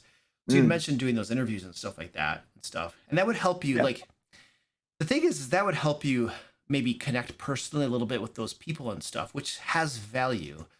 But also there's the question of they just took 23 years of trust and burnt it to the ground too. So how do you, recover from that? And I think that, part of that has to be like, stop doing sleazy stuff. Like stop being immoral and unethical. That has to be your first step, because you did that in January and it didn't work out very well. So you have to stop doing stuff like that, And I also feel like transparency and being genuine, because like I still get the feeling that they're just not being honest about things, and they're just spinning stuff, like with the Kyle Brink interviews and stuff, like there were questions that you sent ahead of time that he was like dodging because I'm not on that team. Well, you sent the questions ahead of time so that you could get the answers, and he's dodging them anyway. It's like, come on, dude, let's just, I still get the feeling that they are not being honest about things, and stuff. So I get this icky feeling where it's just like, if you want to mend bridges, you have to stop doing bad things and you have to stop lying, and if you can do those things, that's going to be a really good first step. Yeah, I mean, so I got to point you toward my video again, because at the end of my video, I read 2 of the blocks of feedback that I gave to them, because they did send us a survey after the summit. And so off the top of my head, I'm not going to get exact, but one of the things was, how has has the Wizards of the Coast Content Creator Summit affected your opinion of Wizards of the Coast? And if so, how? Something along those lines. And basically I said that it reinforced my opinion that WOTC may be trying to reconnect with the community, but they still can't manage to do it without upsetting a portion of the people who they're trying to please. Because that's exactly what happened with this summit. Was like, clearly this was designed to try to get us excited about some cool stuff that they're working on. And of course, like, they did, we had a cool dinner, and I go through a whole breakdown of everything in the video, of like everything that they actually gave us and whatever, because I wanted to be transparent about it. But that was the thing, is even with this, if the messaging about the summit was straight up, we really want to show you and give you a hands-on look at the VTT and talk with the developer. He'll present to you things that they're working on, and he'll be able to answer some questions about it, but it's still in early stages. If they told us all ahead of time what was actually going to happen, the summit would have been smooth. But even with this simple thing, the agenda of the meeting, which they knew ahead of time, obviously this was a scheduled and like planned event, they couldn't tell us why we were actually going. And instead it was kind of explained to us as it would be a chance to, because again, what we talked about toward the beginning of the stream was how like the preface that they gave in the invite email was, oh, hey, we could really connected with some people at PAX this year, and we realized we want to do more stuff like this. Here's one that, we're going to host this summit, whatever. So it was really framed around connecting with creators, and then us having the chance to give feedback. And then, of course, that was not actually the main objective of the summit. Mhm. So even in something logistical, there was this lack of transparency. So I like Mhm. really, I don't know, I don't want to say like laid into them about it, but I made come that on, very Bob. You clear. laid into them, dude. Yeah, I definitely You didn't gave lay it to into him, them, man. but I made it very clear in my thing. And I just like, I was like reiterating and restating like transparency Yeah. is the key. Yeah. Was my first bit of feedback. Mhm. And then my second main piece was what I said again here was just having the interviews, because I do think the personal connection is important, because I think, and some people, not to like ramble too long on this point, but some people like leading up to the summit were even saying like one positive point for WOTC doing this is that once we meet these people in person, it'll be harder for some creators to like rag on the work, Mhm. it would be harder for us maybe to say like, oh yeah, this book sucks Mhm. after I just met the author of the book. No, I agree. Like that was something people were Mhm. saying, and that's a pretty Mhm. valid critique, because I know like Mhm. like it's not like I'm like friends with any D&D designers now. It's like, Mhm. I met him once and I might never see him again. But there's something to be said for that. At Mhm. least like I do consider myself somebody who tries to like stay neutral on things. And Mhm. I even said it earlier in the stream, like I'm not confrontational. Mhm. So having met these people, maybe that's something that could influence me, but that's also why it was part of my advice to them to try to build those connections, and let people hopefully be more genuine Mhm. on camera in interviews with Kenrick or something, Yeah. just talking about what they're working on. Because Mhm. I think if they put those people out there more, and the community, gets to watch them and hear from Mhm. them personally, even though it's in this, it's on camera and it's in this like setup, whatever, I think that would help them. Yeah. Yeah, totally. The rules. They did like a rules update, like on They did. the last little bit or something. They talked about some of the new rules or stuff coming out. So, what do you know that we don't know? I know there's a new Unearthed Arcana coming very soon, because they told us like next couple weeks. And so at this point, it's like that could be any day now, since it's been 2 weeks from the summit. Is that one of their Um, playtests? yes. Okay. So another playtest for upgraded 5e. I don't think they're putting 1D&D on the playtest anymore. Dude, I But don't know what to call it now. Now they're like I'm one calling it D&D is no 5.5. more. It's not It's five. 5.5. It's what like what do we call it, Bob? I know Steven on Roll for Combat was saying advanced 5e or 5e Yes, advanced. that's right. I Oh was wait, but that's already a game actually, no, no, no, right? no, no, no, no. Advanced, Yeah. advanced. That's right. I was listening to that podcast yesterday a little Yeah. bit, and that was the Yeah, I name was that listening they, to it today. that was the name that they put forth, and I am going to help Steven like make it be called Advanced 5e. Well, the thing is, isn't but I do want to we can talk about the rules here, but I do think there is already like there was a Kickstarter, I think a couple years ago. Maybe it wasn't Kickstarter, but there's something already out there called like Advanced 5e. So I don't Maybe, know. but I it could wasn't be, I made by could be wrong. Wizards. It wasn't No, made it by definitely wasn't Wizards. made by Yeah. Wizards. And because I remember being shocked, like, wow, I can't believe they can even call it that. But Yeah. with like 5e is fair game. It's only like 5e is fair. D&D and Correct. Dungeons Yeah. and Dragons. Yeah, they can call it Advanced So, 5e. Yeah. so I'm pretty sure there is level up 5e might be what I'm. Level Oh, up I do see 5e. somebody else saying advanced 5e is already a thing. They have Oh, to call it level up something. 5e You advanced is the can't. full name. Here's the problem. So, You can't just call it 5e. You can't just call it D&D, because when people are actually playing the game at their tables, they need to understand, where did you get the Druid rules from? Are you using 5th edition Druid, or are you using 5.5 Druid? Like, game masters and players need to have a way to distinguish between the two, because the game master is going to have to be able to say, I don't allow X edition of things. I do allow this edition. This is okay and that's okay. Like, we have to have a way to talk intelligently about this stuff. So when Wizards comes out and they're like, there is no, it's all just D&D, they're misunderstanding the fundamental idea of what a game master has to do when they're running a game. It's like you have to have a way to reference these things. So if you don't give us a term we can use, we will make one up. Okay. Yeah. And so they still, like, in their like effort to like not have people think it's a new edition, they keep like twisting Creates more themselves into confusion. pretzels Yeah. and convoluting things and making it worse. It's like, just call it what it is and give us a name. Otherwise, we're gonna make one up, guys. Like, Yeah.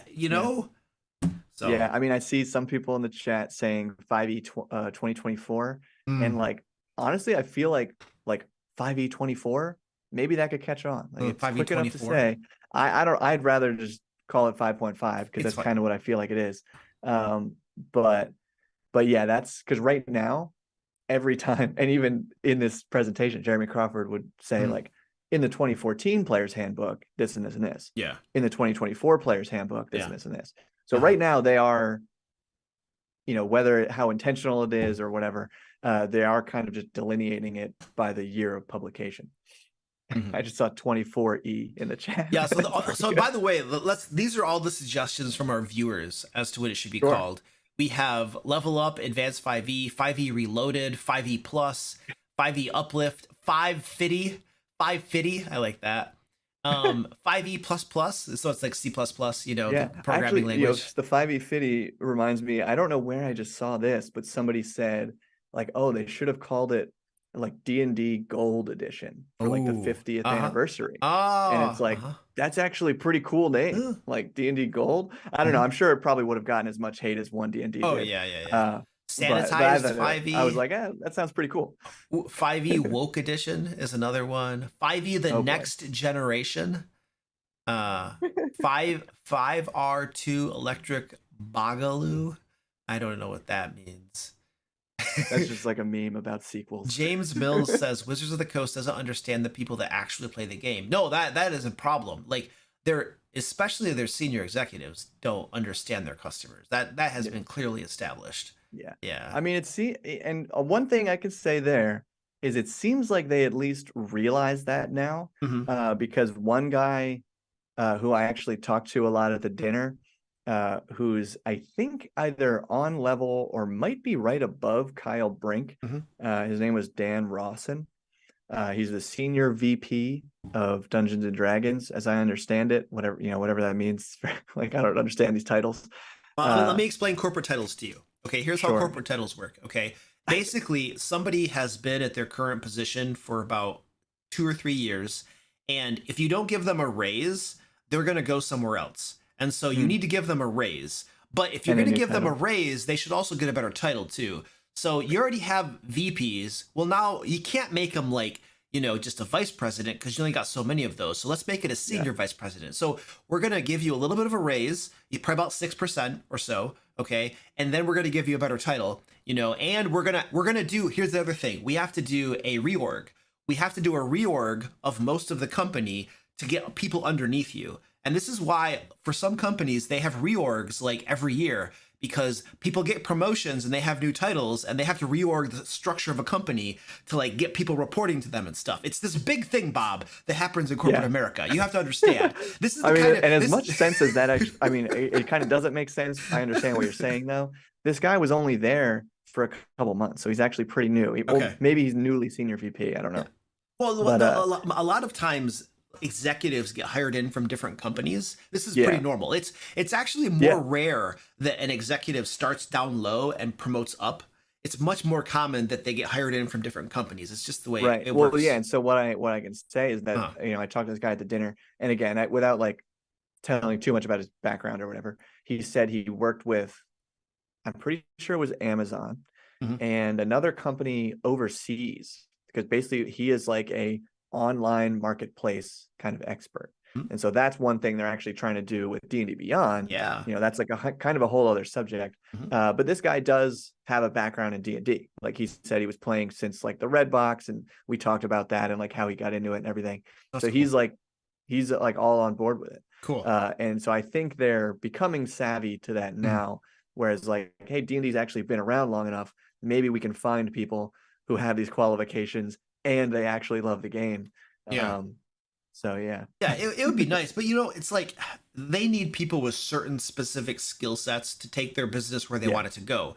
And so to also say that those people have to have played D&D for a certain amount of time might be unreasonable, but like once they get there, they should at least start playing it to understand it better or something. You know what I mean? Well, that's the thing. Yeah, that's another thing that they like told us they're doing is like every a week, the staff does a game and they use the VTT Okay. because that's like their internal like play testing. So they are making efforts to make sure. And again, this is at least like in the WOTC office, so I don't know whether or not executives are joining in on this game, but at least the staff are like playing very, very regularly. Mhm. And that would make sense because most of them are like the designers too, so of course they know the game. But yeah, Somebody said you got the VP needing the senior vice president taking on the QT to achieve the KPI. too many acronyms. I mean, there's a lot of acronyms in D&D, but I don't know any. Corporate of those acronyms. America is alphabet soup, dude. You have no idea, man. It's Yeah. crazy. Well, so is like education, Is like it? which I have a sort of a background in. Yeah. It's there's too many acronyms. But Yeah. anyway, you asked about the rules update. So Yes. as far as actual rules goes, Mhm. they told us about this next UA, next other Honors Arcana, which is going to have the remaining 6 classes that they haven't touched on in the previous one D&D Honors Arcana yet. So it's like this is going to fill in a lot of the rest of like the game itself, right? You know, you'll really be able to play each of these classes now. And they did say this is also going to have a big section with the weapons properties that they had mentioned in a previous one, just saying like kind of what's coming. And they did show us like bits and pieces of that. Now I think, and you can tell me, I think this is a thing that already exists in Pathfinder, because I am pretty sure it was a thing in 3E and 3.5E is weapon mastery. And it's this idea that you can train with particular weapons to kind of like unlock new features with them. Is that a Pathfinder thing? I don't know. I mean, 3.5 almost like Pathfinder 1 almost assuredly. Pathfinder 2, if that exists, it's a feat. Because like Pathfinder 2 is very heavy on feats. Like right. That's probably more how it's structured. So these aren't feats. Well, actually, I should say they're very much like feats, because some of them I think even had the same names as the weapon feats that were in Tasha's Cauldron of Everything. So I think some of them pulled right from that. And so they're like restructuring some of that stuff. But yeah, now they're creating, I see someone saying weapon masteries from 2E and 3.3. Sorry, 2E is in D&D. Not Pathfinder 2E. Yeah, and then 3 and 3.5. So that's another big thing that's coming in the next rules update, which should be pretty cool. Like that'll actually be a thing that will help out martial classes. You know, I even mentioned in my video, like I had been working on a 5e weapons project for a while and had a couple videos about it, but ultimately I kind of like, it got to a point where like the draft is like pretty solid, and the draft is still available to people on my Patreon if you want to check it out. But anyway, I don't, after the whole OGL thing, I've like really just took out my steam with it, and it's like I don't know if I ever want to do anything with it now. But so, as far as rules go, we heard about that. They told us like, hey, there's 12 classes in the next PHB. I mean, actually that was a thing. A lot of this was more like previews of kind of what's coming in the core books. So not necessarily rules, but more just telling us what the books are going to be like. So they did tell us 12 classes, so no artificer, 4 subclasses for each one confirmed. They talked about, oh man, like there was kind of a lot. So this is definitely a good thing for people who are really interested in this part. Watch the last third of my video about the summit, because I go through kind of everything in a quick, like bulleted way. But they talked about the next monster manual is going to be the biggest one ever, 500 or so monsters in it. But are they new? Are they new monsters? Or are they just they're adding some new ones? Hold on. Because when they published that one book, Monsters of the Multiverse, they did add some new monsters. One new monster. So when they say they're adding some new monsters, I'm just like, really? How many? That's not a bad point. That is not a bad point, because something that I thought of was like, well, they say new monsters, but are these monsters that just weren't in the monster manual? Like, are they just taking monsters that were published in campaign books and now moving them into so that, I don't know. It's like, whatever. That would be fine too. But then maybe just say like we're compiling everything instead of saying new monsters. I don't Well, know. yeah, but if they say Um, they're compiling it, that's a totally people are going to yeah, be like, oh, you're just I guess reprinting it's I them. guess it's less appealing, but I think Yeah. that's still pretty appealing to people. And that's the Um, interesting thing. That's kind of what I was talking about with like transparency and lying and being honest or not being honest. It's like if you are literally just compiling stuff from the current monster manual and yeah, Mordecai's Tome of Foes and Volos and some of the stuff from your like modules, if you're just sure. compiling them, just say and you're not just compiling them, but you're also going to update them according to new monster rules or something that you have. It's okay to tell us that, but tell Yeah, us that you're compiling them and updating them. yeah, Don't tell us yeah. that That's you're the coming out with the transparency. Yeah, biggest monster manual ever with new monsters in it, because then when we get it and we see that 94% of them are repeats, we're going to be pissed. Okay? And that's how they get a bad reputation, and that's how they get people upset at them, because they misrepresent their products, and that's yeah, like a bait and switch. Just if you just straight up tell us that you're compiling them and updating them, we're gonna at least know what we're getting into. And it's like long term, I feel like that's a better strategy for a company to establish reputation and brand so that people know that they can trust you. Now, short term, fewer people will buy it, yes, okay, but long term, like you gotta that's got to be a better play for your company to like not have a reputation as liars, and like that you swap things out and it's not actually you'd what you think. build Yeah, it as, you know what I mean? So yeah. yeah. I mean, But and I know like Steven and Mark talked about this. It might have been in the same video that we were referencing earlier, but how like right now they're also very focused on like the new people coming into the mhm, hobby. mhm, And let me say up front, I think, full focus on it, maybe not whatever, but yeah, they should be appealing to new people. mhm. Like there's definitely a portion of the really invested, RPG community who frankly like wants to gatekeep new people. I'm not into that. We'll let them in, let them all in. Mhm. But I do think with WOTC right now, yeah, and what Steve and Mark were saying is like they're focusing so much of the appeal on new people, because new people will be like, oh, okay, like new set of core rules, not like these 10-year-old rules that like I'm going to be too far behind on, right? Yeah. For new people, all this makes a lot of sense, but for us who have been playing for a little while now, for you like since you were in high school or earlier even, um Mhm. yeah, it feels like this weird move happening, where we're like so invested and we're following everything. So then when they say new monsters, like we're kind of expecting actual new monsters, but it might just be stuff that is new to the new people, like Or who it's maybe have new because they changed the stat blocks and some of the lore, yeah. and that makes it So new. So like it depends on your point of view. What does new actually mean, Bob? You know what I mean? right. Yeah. And yeah, so we don't know right now.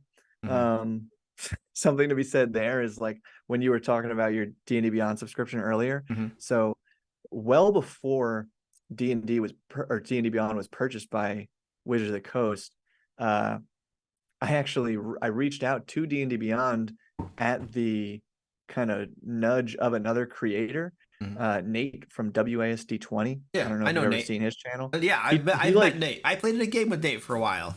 oh Yeah, really? yeah, he's a cool Wow, guy. that's Yeah, awesome. he's Yeah, he cool. reached out to me very early on when I had like maybe a couple thousand subscribers and just Mhm. said like, "Hey, I like what you're doing, blah blah blah."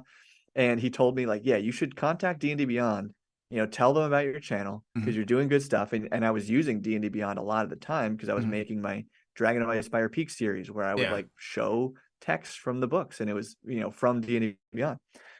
Tell them how you're using it, and they'll give you, access to a lot of this stuff. Mhm. So I guess you never did this. You were paying for it for a while, but I have like a free account right now where I don't pay a dime to them, but I get everything.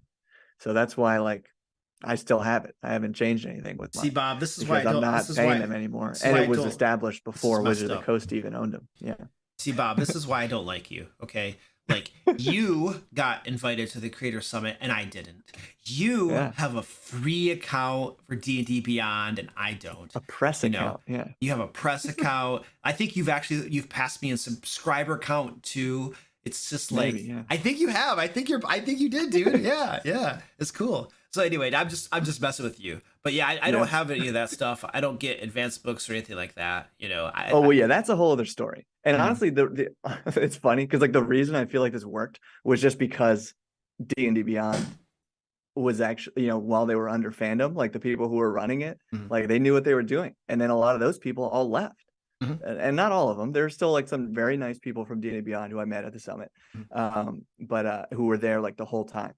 Like one guy was one of the original people on D&D Mhm. Beyond who's still there. But what am I getting at? Yeah, the person who gave it to me, it's actually funny because they attended the summit as a creator. I'm not actually sure what they're working on now, but yeah, this person who hooked me up like with the D&D Beyond subscription years ago. I don't think they remembered who I was, or like at least from back then because things changed so much. Yeah. Yeah, that was just like a weird full circle moment Yeah. seeing them now like on the other side of things as well. But yeah. Yeah, that's interesting. Well, apparently, what I heard, and this might have been from Steven's Roll for Combat podcast and stuff, Sure. but apparently, the whole purchase of D&D Beyond was based upon essentially a threat from WotC that they were going to make a sixth edition, and that Yeah. if fandom was the owners of D&D Beyond, is that right? Yeah. And if they Yeah. didn't sell, because originally Wizards wanted to buy D&D Beyond, and Right. fandom was like, no, we're not selling. It's Yeah. literally printing money for us. There's no way we're selling this. You're crazy. And then Wizards, because in their contract it says they have in perpetuity, I guess, rights to do D&D Beyond for 5th edition. And so Wizards was like, fine, if you don't want to sell, we're going to make a new edition, and you get nothing. And then at that point, fandom was like, you sleazy jerks. Okay, we'll sell. And then they sold, and now Wizards is like, well, you know what, everybody, it's not a new edition. It's like, So I don't know. It's hard to say. I do remember that from the Roll for Combat video. But I will say, like, even when watching that, I feel like Steven was even like, I'm not he wasn't 100% sure how it went down. So it's kind of like hearsay. Because but it's a good story if it's true. It's a good story because those sorts of conversations and things happen behind closed doors, and you only ever hear rumors and stuff about it. So nobody probably, I mean, there are people that know for certain what happened. Yeah. But most of what you hear is just going to be, I heard this person say this sort of thing. So you never know if it's actually true. But I want to say the only, I forgot like why I even brought up that I have that account. The whole reason was to say that whenever a new book comes out, if I feel like giving it a pass at all, I can read it on D&D Beyond first before I bother to get the book. So with the new monster manual, I'll be able to see like, okay, what's actually going on? Well, yeah, because it'll be a whole new book. Actually, that was another thing they confirmed, that, if you own the monster manual now on D&D Beyond, even though it's not, the 5.5 monster manual, even though it's 5e and it's the monster manual, so it's like the same book, right? You don't get it for free. You're gonna have to buy the new one. Of course, they got to make this money, Bob. Yeah. They got and they had good points here. Like they are adding tons of new art, and I think you've seen some of the maybe you've seen some of the like few pieces of art that they did release. Like it looks really good, and you and I talked about how it's more like highly rendered art now. Yeah, like they're really getting into more realistic looking fantasy art. So that's going to cost them a ton of money. And of course they have all these designers working on it. Yeah. So yeah, of course they want to charge something for these new books, but it's also then more reason that you should really call it something different, because otherwise then you're giving these people ammunition to say, if it's the same book, why do I have to buy it again? Right. So yeah. The way they can't have it both ways, and they're really trying to. Yeah. Well, they want everything. They want everything both ways. Absolutely. They do. And part of the way these conversations happen too on the publishing side of things is there's a meeting and they're like, okay, listen, this is the premise, guys. We want to publish a new monster manual. Okay. That is our goal. We want people to buy it separately and stuff. That's our goal. Okay. In order to publish it as a new product that people will have to pay for, what do we have to do? Like, we can't just take the current monster manual and reprint it because people won't buy it. It'll be a joke. We'll get laughed out of here on Twitter and stuff. Okay. So what's the minimum amount we need to change to like actually be able to sell it a second time? Well, okay. Well, we're going to update all the monsters, right? Yeah. Okay. We're updating the monsters, but Remember how we said that 5.5 is backwards compatible with 5e? People are just going to say that, well, I don't have to get the new monster manual because I can use the old monsters, right? Yeah. Okay, so that's not enough. Updating the monsters isn't going to be enough because it's not going to feel distinct enough. What's next? Well, we can get new artwork. Oh, yes, new artwork. Okay, get new artwork. Okay, sweet. Okay, that differentiates it a lot more from this one. Okay, what else? That still feels like if all you do is update the artwork, people are still going to kind of, oh, we'll add some new monsters. Add new monsters in. Oh, okay. How many new monsters? How many new monsters is enough to differentiate it? Like, I'm just saying, these are the conversations that happened and might still be happening for them to determine exactly what they put in the book, because they probably want to ride that line of like, enough new content so that people won't complain, but enough repurposed and reused stuff to lower our expenses, because they're a company, right? And they need to monetize. Hasbro is pushing them hard to monetize.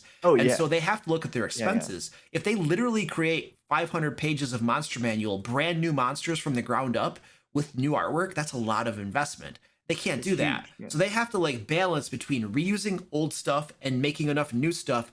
So they want to like balance outrage versus actual value. Like where can we get that balance? You know? Yeah. So and the funny part is, no matter what they do, they're gonna get both. They're gonna get people who are like, this is the worst book I've ever seen in my life. And there's gonna be people who are like, this is the greatest bestiary I've ever seen. So it's gonna happen across the board. But the great thing, they're definitely trying to ride the line, and the great thing about having things like Spelljammer come out that are just absolute disasters is that the lower you can make that bar, you know, the easier it is to come out with a new monster manual that people are like, oh my gosh, at least it wasn't as bad as Spelljammer. You know what I mean? Like it could have been worse. You know what I mean? So I don't know. That's true. Yeah. All right, let's talk about Darrington Press and Critical Role's announcement stuff, because they had some cool information. Are you good on time to talk about that? Yeah. Are you okay? Yeah, we keep rolling. Okay, for sure. All right, so then we're gonna do a quick little break here, and then when we get back, we're gonna talk about Critical Role's recent announcement. It came out today, I believe, and some cool new stuff that Critical Role is doing. So, all right, we'll be back. All right. Hi, Barbarian here, and I'm interrupting this wonderful live stream to tell you about the secret art of game mastery.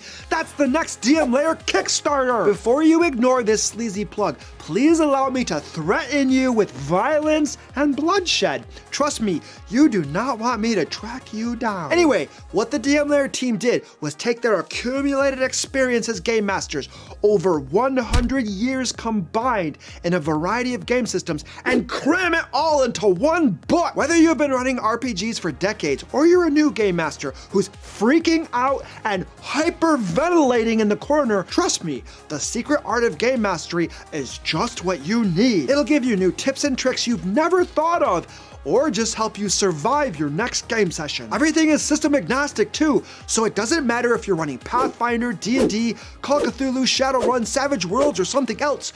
This book is for you. The Secret Art of Game Mastery Kickstarter launches in August, but if you click the link below, you can follow the project and get notified when it goes live. So yeah, do that right now before I come looking for you.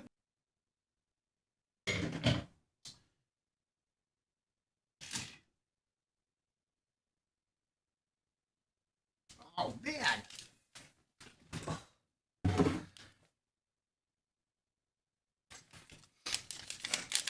Where'd Bob go? Bob bailed on me. He just walked away. Just walked away. That was a short video. I gotta make those longer. I don't have enough time to like go upstairs, bio, and then come back and get my tea around and stuff. Cat's down here. Let's before we get into Darrington Press and Critical Role, there were a few more questions that are our spreadsheet here I want to take a quick look at. Sure, yeah, we can burn through some questions. Yeah, let's try to hit these as quickly as possible, so we have time to talk about Critical Role. Since the OGL thing, I like to call it a debacle, have you really paid attention to, followed, or cared about the rules updates on Unearthed Arcana? Me personally, the answer is no. I don't pay attention at all to them anymore. I used to do videos on them and stuff, and they did that crap. The way I feel is like I've always been like honest about how I feel about their products. You know, like if I like something, like the Eberron campaign setting, I rave about it and I tell people. If I Yeah. think something sucked, I'll tell them that it sucked. I'm just honest about how I feel about stuff. But I always loved like the books. I always was looking forward to them and thinking about them and stuff, you know, or at least the product and stuff like that. But when they did the OGL thing, it took like this like fuzzy feeling, this like happiness inside of me, and just kind of like crumpled it and crushed it, you know. And now there's this emptiness that's just kind of like a little bit of bitterness and anger that just sits there, you know. And so now when they talk about stuff that they're doing, like whatever they are doing filters through this like black part of my heart, you know, to explain it. And so it's kind of like now they talk about the new stuff and I'm just kind of like, you know what, I was excited. I had, you know, these nice feelings in here and you destroyed them all. And it's going to take it's kind of like if when you get cheated on in a relationship or something, you know, it's like it's going to take a while to recover from that, you know what I mean, if you do, you know. And so I kind of feel that way. And so like now when they talk about like Unearthed Arcana and stuff, I'm just kind of like, you know what, whatever guys, you do your thing. Right now I'm kind of just going to be off in a corner crying, in a way of saying, you know, I'm not really crying about it, but it's kind of like all of my enthusiasm has just been kind of like, I know exactly what you're saying. Yeah. And it's funny that you said even like the cheating metaphor, because that was honestly I don't think I've said this in a video, but the closest feeling like of how it actually felt was like it felt like a bad breakup in my head. Like that's how this felt. It was like you trusted these people for years, you had all these happy memories or whatever. Yeah. And then it just like went down the drain. That's how it felt. And it's so weird to like that it hit that emotionally, like on a level like that, but it really did. And so, yeah, it absolutely is going to take time to pass it. And I'm in the same boat where like when those new UAs used to come out, I was like flying to read the PDF and like try to make a video. And the day, you're like the day of. Cool. The video's got to be the day of, man. Yeah, and even like, oh, like this part looks kind of weird, but whatever, haha, this part's awesome. Yeah, like I, you know, it was just so positive about it. But now, and that's the thing, like my whole channel philosophy has always been, you know, let's have more fun playing these games together. So it's just always focusing on the fun things. But now, like I'm not even looking in the PDFs to see what's fun, because right now it just doesn't feel fun at all to me. Like it's just still associated with this like bad feeling right now. So I just haven't even had the motivation to look at the latest UA. And if they didn't show us sneak peeks at the summit when we were otherwise, you know, jazzed up about these new books, like I don't know. Yeah, it wouldn't have been that exciting then either. So will I look at this next one? I'm a little curious to see where they go with the weapons thing, because like I was developing something very similar on my own, but I kind of doubt I'm going to make a video about it unless it's like really requested or something.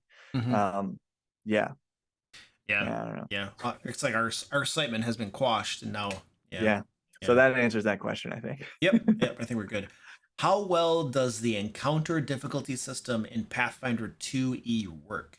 So I mean, my experience with it is somewhat limited still, so absolutely cannot speak as an expert on the matter. I have zero experience. Yeah, all I can tell you is my current experience with it, and it seems like we've been in some really hard encounters and some really easy encounters, and I've only actually game mastered one game session of Pathfinder 2nd Edition, and I feel like until I've had several months doing that, many game sessions, because I make my own adventures.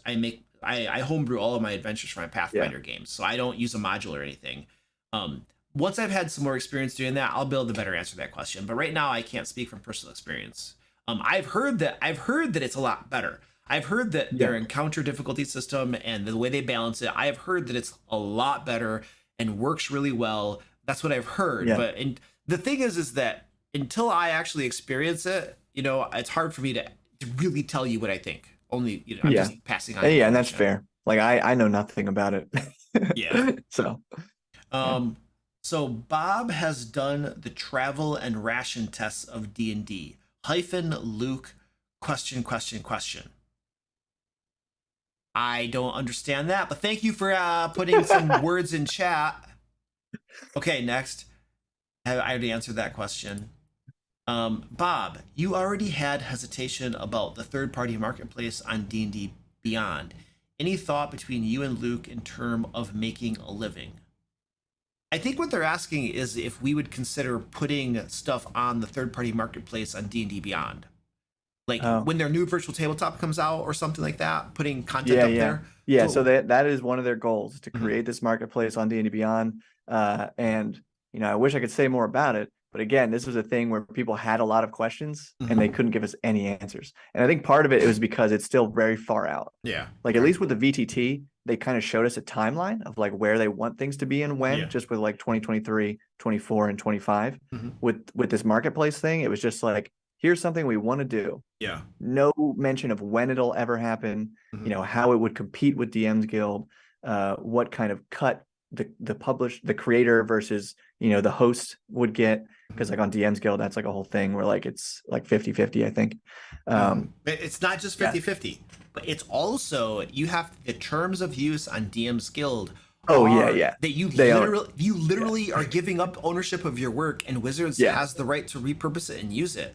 And so Yeah. like if they come out with their virtual tabletop where there's a marketplace there, it'll 100% be a 50-50 split, okay? Which Yeah. you might say that that's too much or too little, but you're using their platform and it's their rules, okay?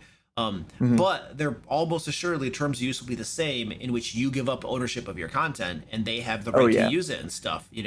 And so that honestly, when I was looking between Drive Through RPG and then DM's Guild when I first started publishing, I don't Yeah. use either now, but Yeah. Exchange. when I was first looking at them, I was like, the cut for Drive Through RPG is better. That's good. Yeah.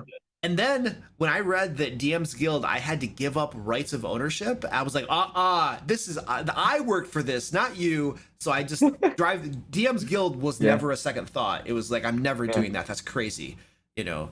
So Yeah. it's gonna be the same for their virtual tabletop. Right. I I mean, imagine. well, and that's the thing. Like, so for you and me, unless there's some major perk for us to like go to the D&D Beyond marketplace, like it Why? would be a no-brainer to not do it. Yeah. For new people, like Mhm. for new creators starting out, Right. the reason DM's Guild still works for a lot of people Mhm. is because it is an incredibly focused audience of like these people are playing 5e and they're playing D&D 5e, whereas Drive Through RPG is every other RPG under the sun, True.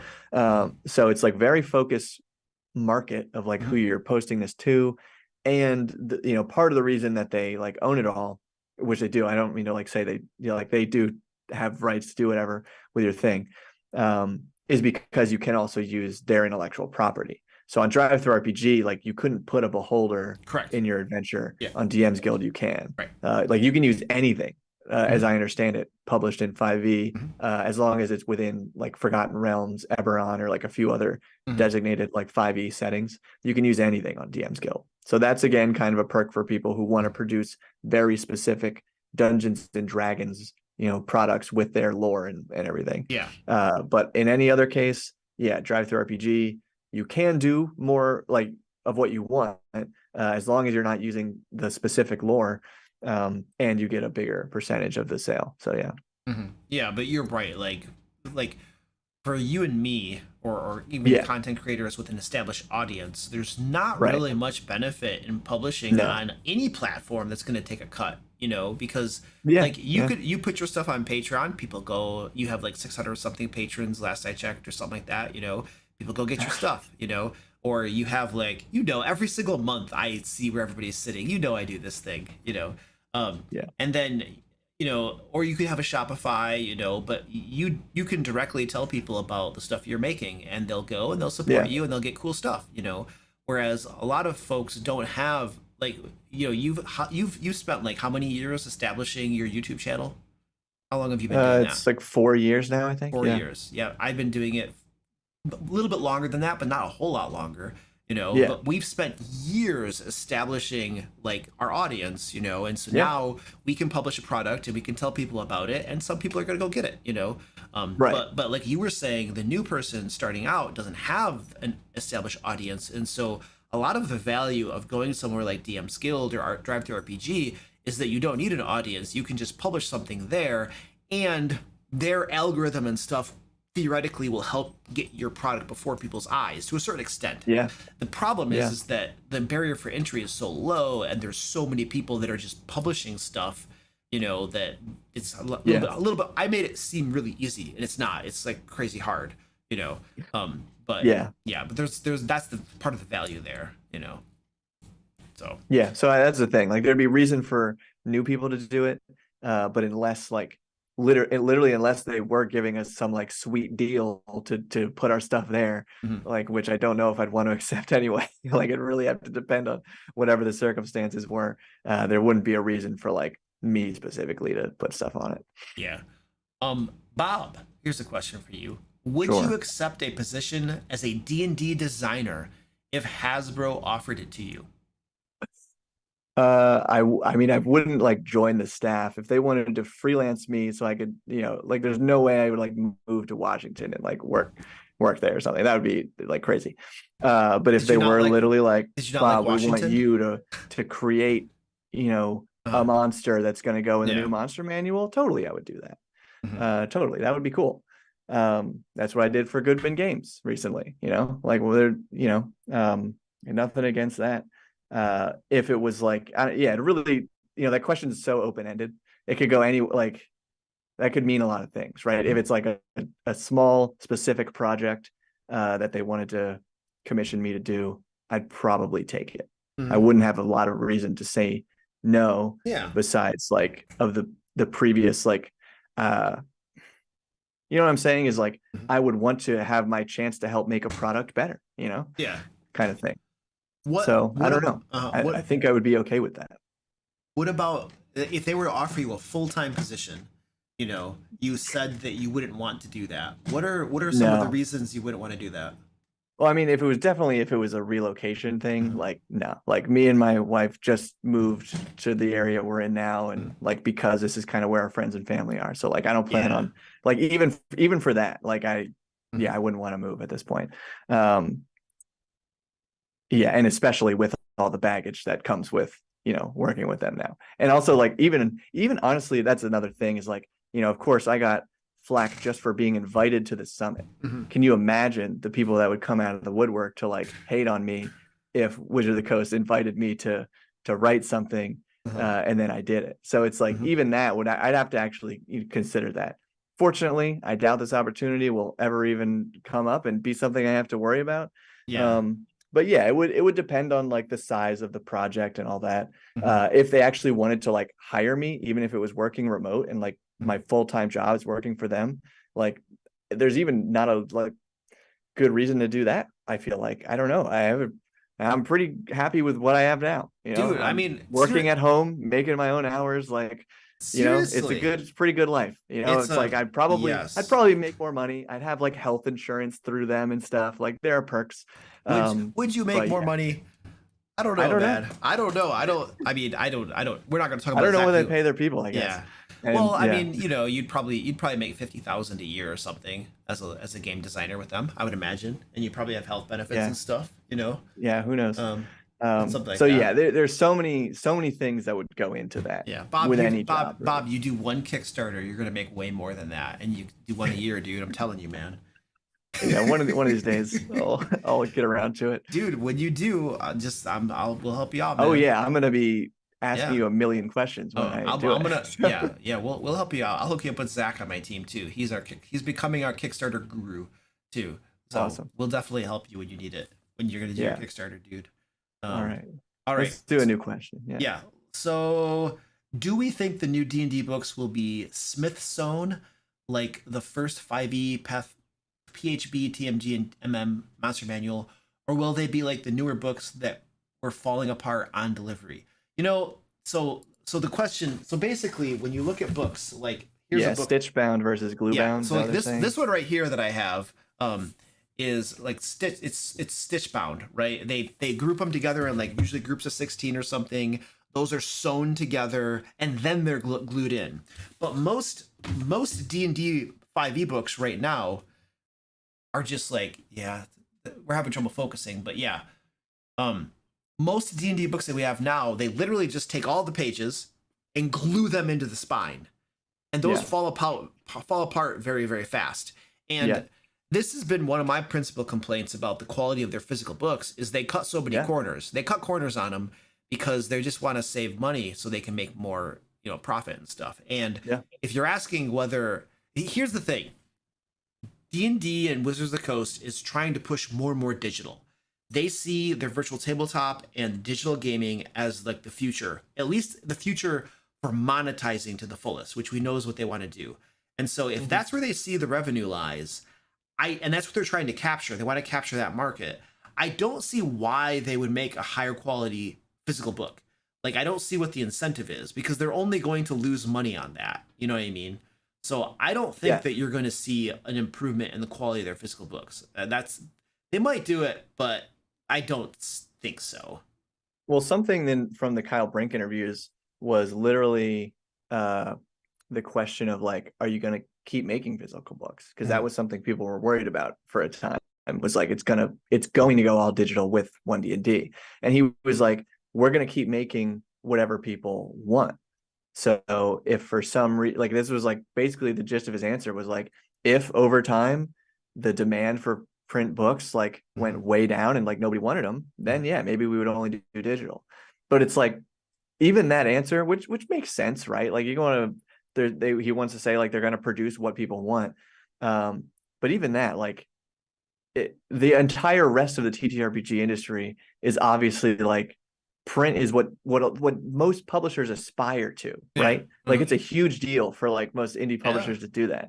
So the fact that they're like trying, like you're saying, to go full digital, like all the way back around to like just doing digital, like I guess they can make more sense that way or make more money that way. But it's just such a weird thing that they are even considering it. Like in his answer, like they are considering, oh yeah, if there's not a high enough demand for print, we wouldn't print books. Dude, it's totally on the table for them. And I'm going to tell you something too. And that's so weird. Like when they say his answer was basically a non-answer. And here's why. Yeah. Because he didn't commit to anything, and that was intentional. Because what he said basically means that if people no longer want it, we won't produce it. But who is the determiner of whether people want it or not? And what's the cutoff? If it's this many books or this many books or that many books, they can listen. Wizards can arbitrarily at any point in time simply say, "Hey guys, we have noticed through our sales metrics that fewer and fewer people want physical books, and so we're going to stop publishing them. And this is based upon customer feedback. You guys have literally not been buying them, and so we're going to stop publishing them." You could still have 100,000 people buying the books. But that was their cutoff. That was their arbitrary point at which they decided that that's too few people. Like, so they could do whatever they want, and it's still sticking to like what he said in his answer. It could be any number, So it's totally 100% on the table that they could do that, Yeah, I mean, and that's an interesting point too, because like I have no idea how many books they sell or whatever, but I do see a super chat popping in here. Let's I don't hit know if that. we want to jump to that. Yeah, let's hit that. What is the likelihood of Wizards of the Coast addressing overpowered PCs versus weak monsters? As a DM, 5e sucks Vecna's orbs for combat. That's a great little, I like that. Well said. It's horribad. It's tedious, and I have to homeschool monsters for challenge. All right, what do you think, Bob? Well, I can weigh in on that and say that Perkins said they are like part of the new monster manual is really rethinking and making sure that high CR monsters now really are going to be a challenge for high level players. So that's what they say. Like, it's like a thing that they're conscious of and working on. How well will it work? I don't know. But they are trying to address that. So likelihood of just addressing it, 100%. Likelihood of successfully addressing it, we won't know until we see it. We won't know until you see it. And that actually brings up another question I have is like, when are they actually going to playtest this stuff? Like the print process. Listen, when you actually have something finished, it has to go to layout. Okay, it has to get the artwork, layout, all this stuff. And then you got to like send it to the printer. The printer's got to make it. You got to get it to the stores and stuff. You know what I mean? It's like, when are they going to have, the 2024 is right around the corner. When are they going to do real playtests? Like where they have the rules in their entirety, they deliver it to people to play with and break, and then they do feedback rounds, and then they redo all of the rules, deliver it for more playtesting. Like, you need to have this like rounds of rules in their entirety to playtest. Like, when is this going to happen? You know what I mean? Like, and 2024 is a hard date for them. That's the 50th anniversary. They have to have this come out on that year. You know, if you it's the triangle, you know, you have scope, you have the deadline, and you have quality, right? So like, if the scope is fixed, right, and the timeline is fixed, what suffers? Quality. That's the development triangle. Something has to give. So like, what can give in that situation? Quality. And that's my concern. And I don't want them to put out garbage, you know, but like, I'm just like, how are they going to make it happen? You know, because they're still redesigning crap, and they're still getting customer feedback through their playtests. Well, you know? I guess right now, obviously they're focused on like the classes, and I guess like backgrounds, and you know, then they're introducing other things, but I think that's the kind of the, you know, to say core, and that's like the basis of the most recent UAs thus far, and of the next one for sure. I imagine they might already be like doing some testing with monsters, but part of me feels like they probably, I don't know how this works for like a lot of publishers, I guess, but I imagine at this point, again, like they have their monster math. Like, we already know that like they have their system, and like like when they publish a new campaign and there's new monsters in it, like, I don't know, they probably only playtest like the boss ones, you know, like the ones that are going to be the encounters that really matter for the adventure. They're probably not playtesting every new monster at all. Like there's probably only certain monsters that they're really like more conscious of. So maybe for these higher CR ones, which they expect, you know, like the user, us, you know, or whatever, to have as like, oh, this is going to be like an end of an arc encounter. Like, we need to make sure this high CR monster is good. Maybe they'll put more effort into playtesting those monsters. But overall, I would imagine like there might not be playtesting for a lot of the monsters, depending on where they're at. Yeah. So.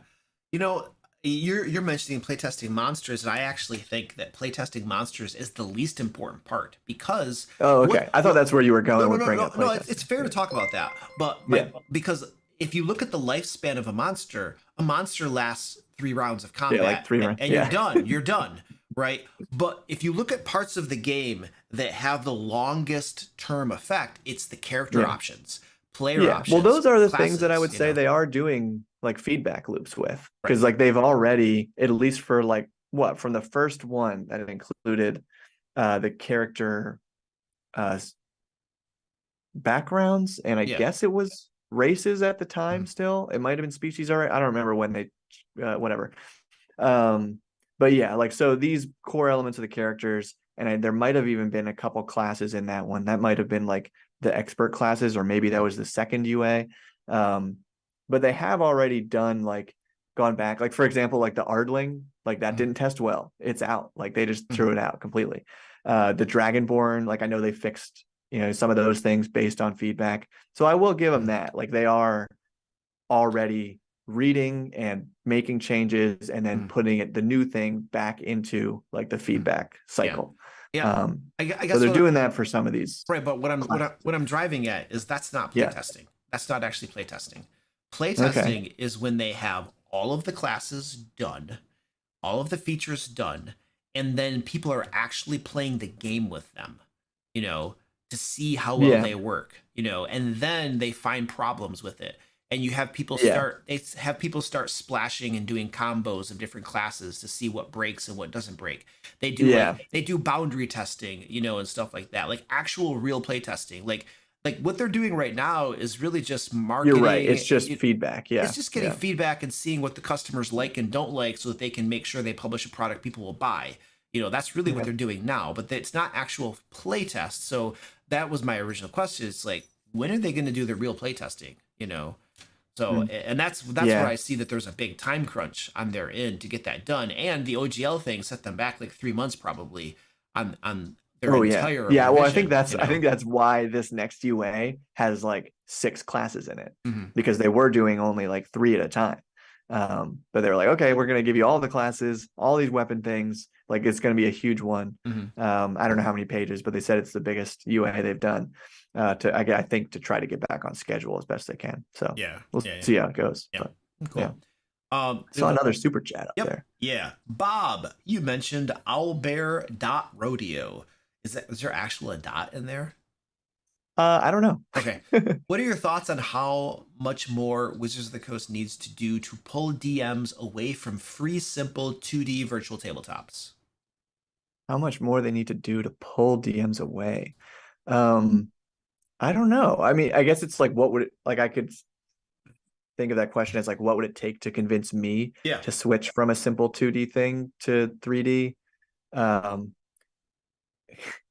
honestly, for me, like, probably one of the worst people to ask, like, just having it be free is a big thing. That's like, okay, Owlbear Rodeo, it's free. Mhm. It's in my browser too. Yeah. So that's really easy. And they've said Yeah, but I'm specifically not that like I'm they're one of the, and I've said this over and over in videos, and the reason I always cite Owlbear Rodeo is because it's so easy to use. Mhm. Like, I don't care a lot about what VTT I'm using or whatever. I just want very basic features. Yes. And Owlbear Rodeo like meets the bar for me. Mhm. So it's like everything D&D is doing goes like well above and beyond what I would ask for in a VTT.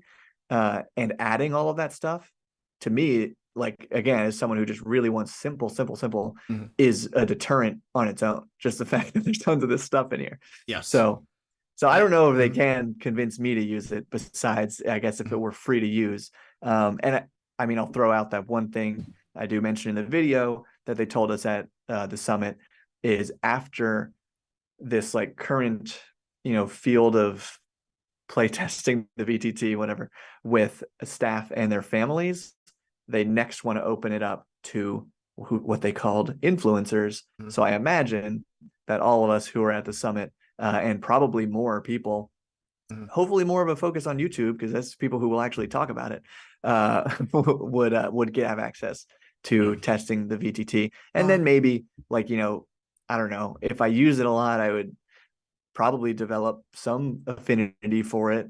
But I also have gotten back into like playing in person more at home, so I'm really enjoying that. And yeah, I just don't think the VTT is going to be like really up my Yeah. alley. So Bob, with that mindset going in, there's probably no, little they could change. Bob, I'm an influencer. Do you think they're going to give me access to it?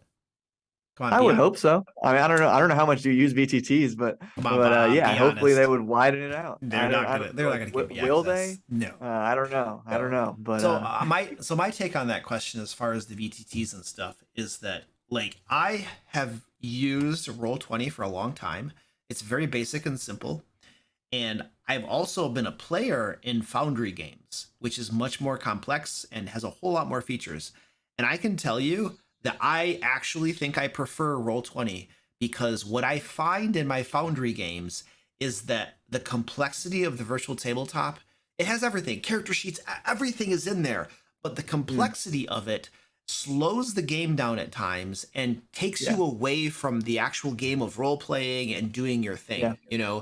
and it's almost like the technology gets in the way of actually letting me play the game a lot of times, and you can feel that chug, that slowing down of it. So I actually think the simplicity of Roll20, it's just a stupid little token, you move around a map, that's it. Yeah.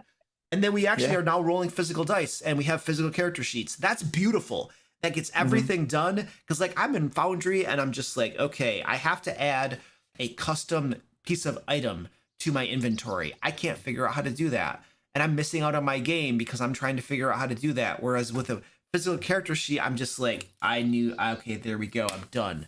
Yep. So like, so per the person's question, like, what do they have to do for their new virtual tabletop Wizards of the Coast to pull me away from like what I use now into that? And it's got to be easy to use. It has to be the easiest thing in the world for me as a game master, is to set my game up, to get my map in there and get things ready. And if it takes me more than 15 minutes to set up a game, I'm out. I'm done, dude. Like, I'm not going to spend my time messing around with that. It has to be easy to use.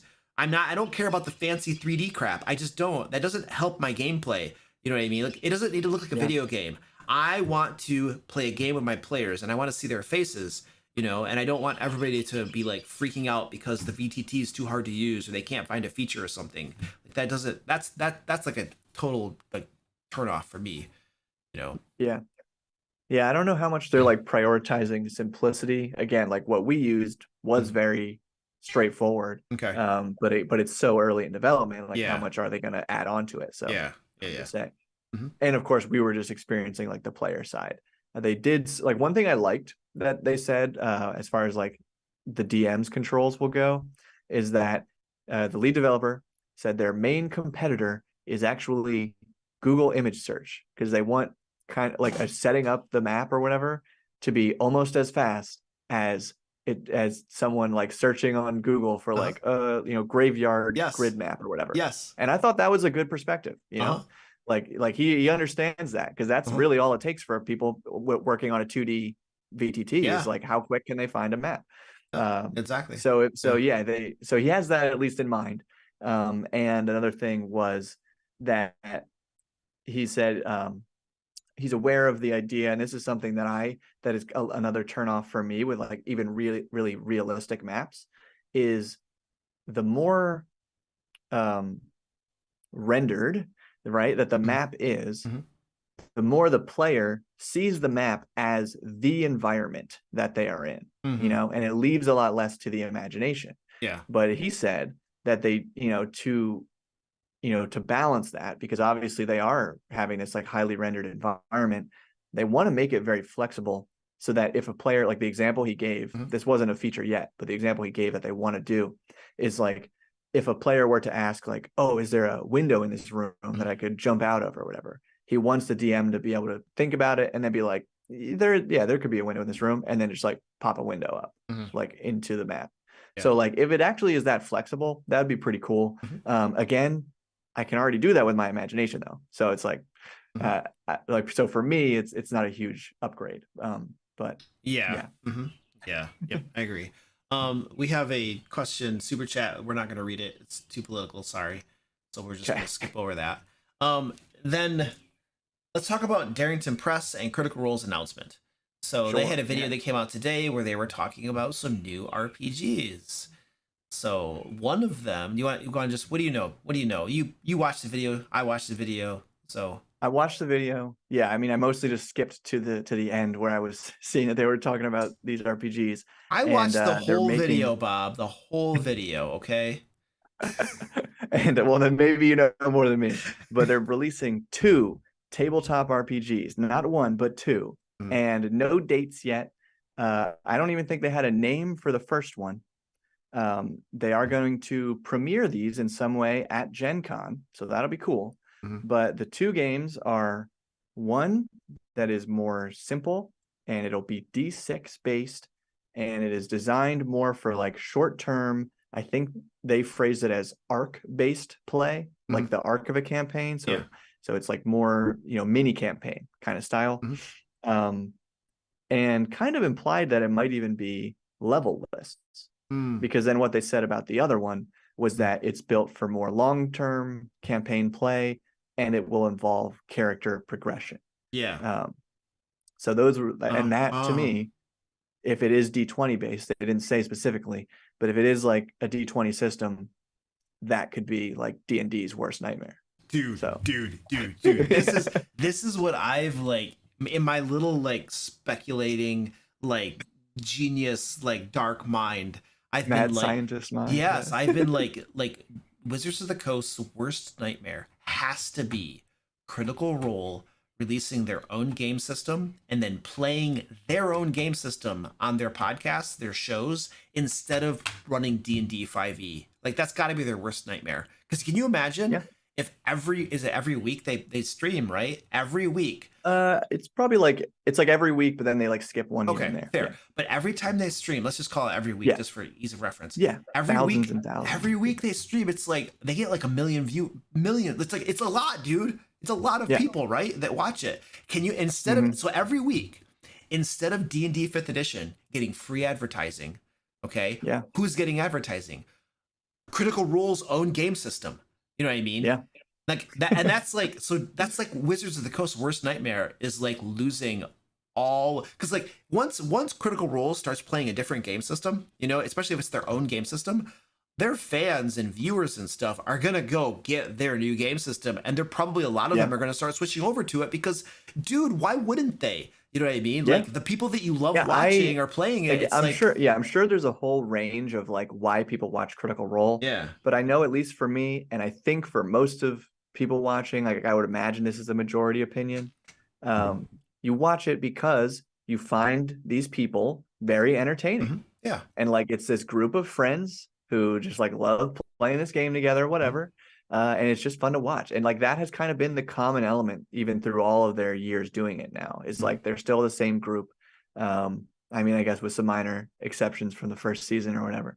But still pretty much the same group, tight-knit group, and they're funny, they're charming, and they're great actors, and they're great performers, and they're just fun to watch. So whatever game those people play, especially, you know, they've dabbled. I think they had this wasn't like technically a Critical Role thing, but on their channel they did like a couple one shots, I think, of like Call of Cthulhu. I think they played other games here and there, but if they switched their campaign to their own game, it's exactly what you're saying. Every week, like their live stream alone, I think it gets like 20,000 plus viewers watching live. And then by the end of a week of the video being on YouTube, there are hundreds of thousands, if not over 1 million views. So week after week, like that would turn the tide. I really think it would. Dude, because people just love them. They like they're not there necessarily to watch 5e. They're there to watch these people. And then if they find out, oh, they're playing their own game that they designed. I want to play the same game that they not even just the one they're playing, but the one that they made, right? It's that much more personal for all those people. So and not only are they playing it, but they could have videos that come out that teach people how to play and stuff like that, you know.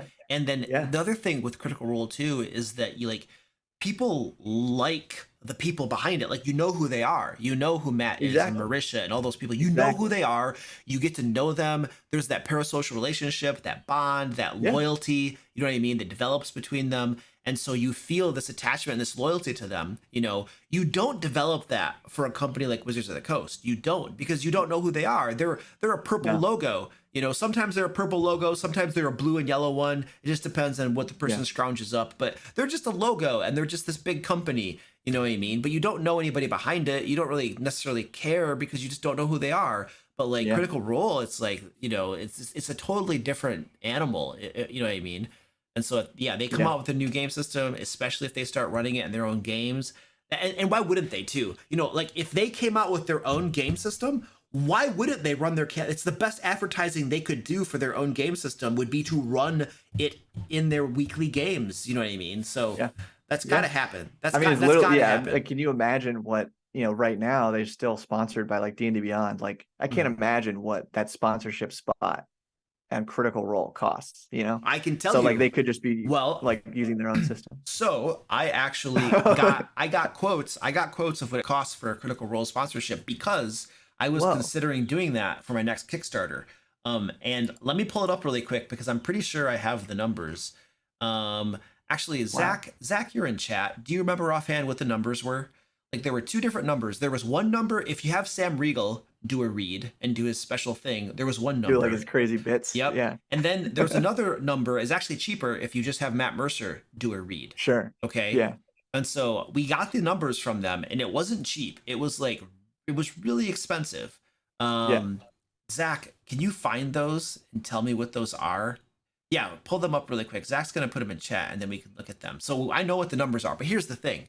The numbers have changed a lot since like a year ago or 2 years ago. They keep going up, obviously. They go up, your viewership goes up, they go up.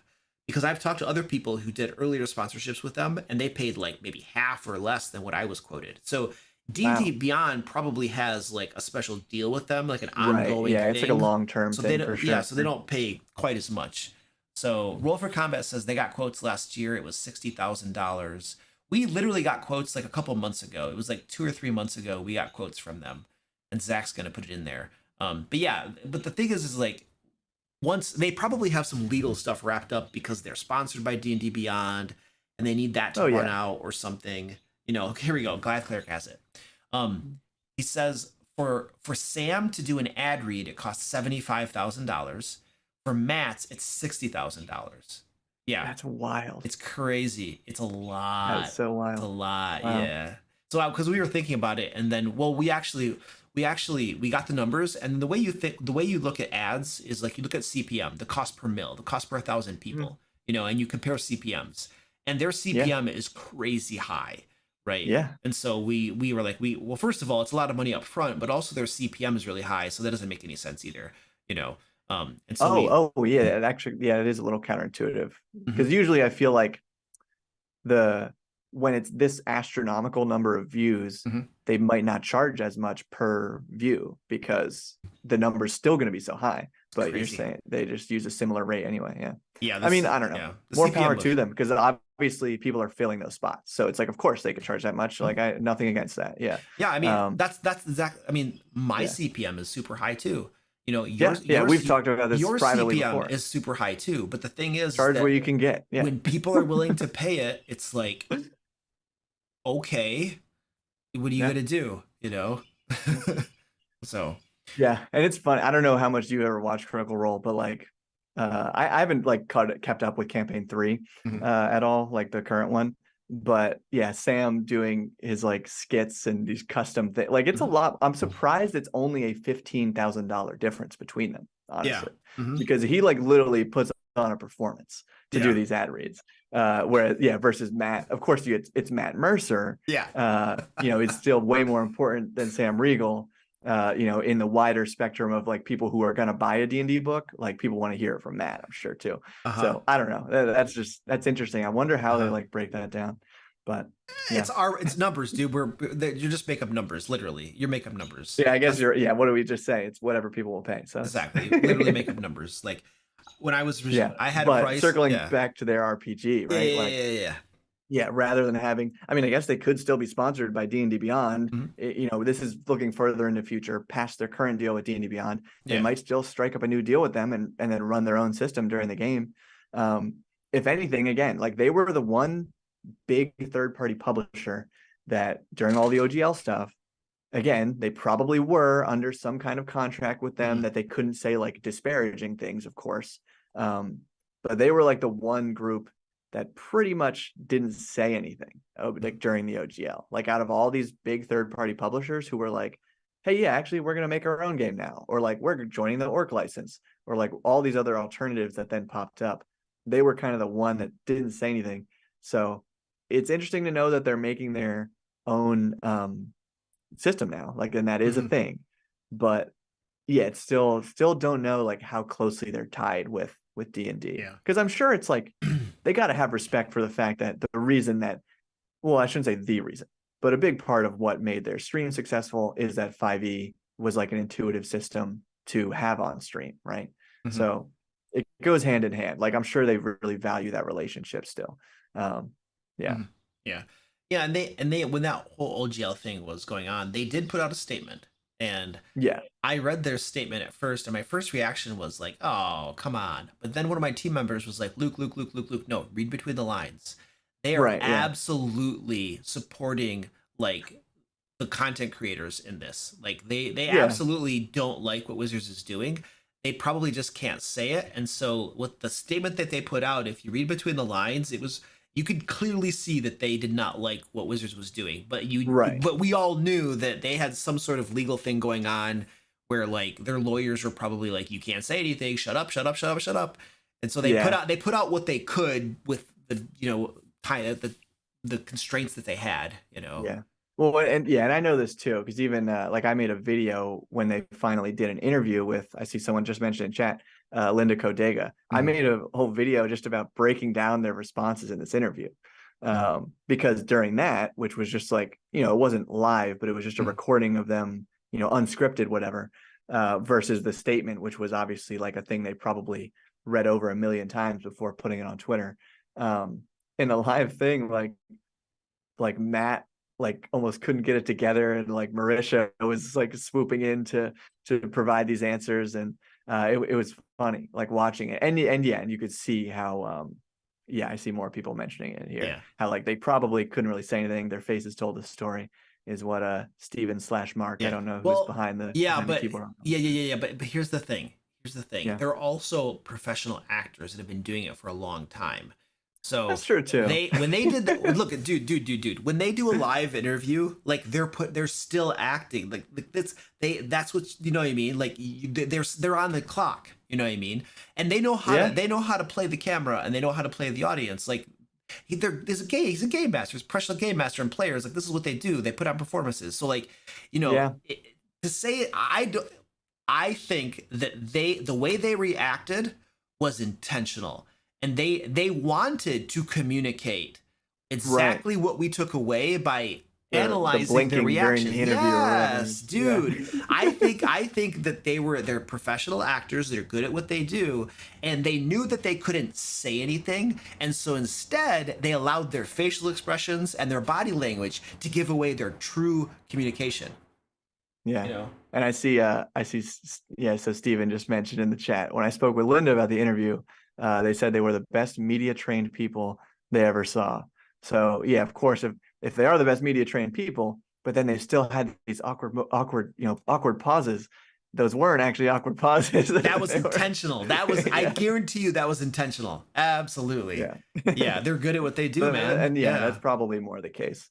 Yeah, that's cool. So I mean, so what's interesting though is like, obviously they stood for the community during that, or I guess we should say it should be obvious because of like they, as they even said in the interview, came up themselves essentially in this industry as independent creators. Like, they were involved in another industry, whatever.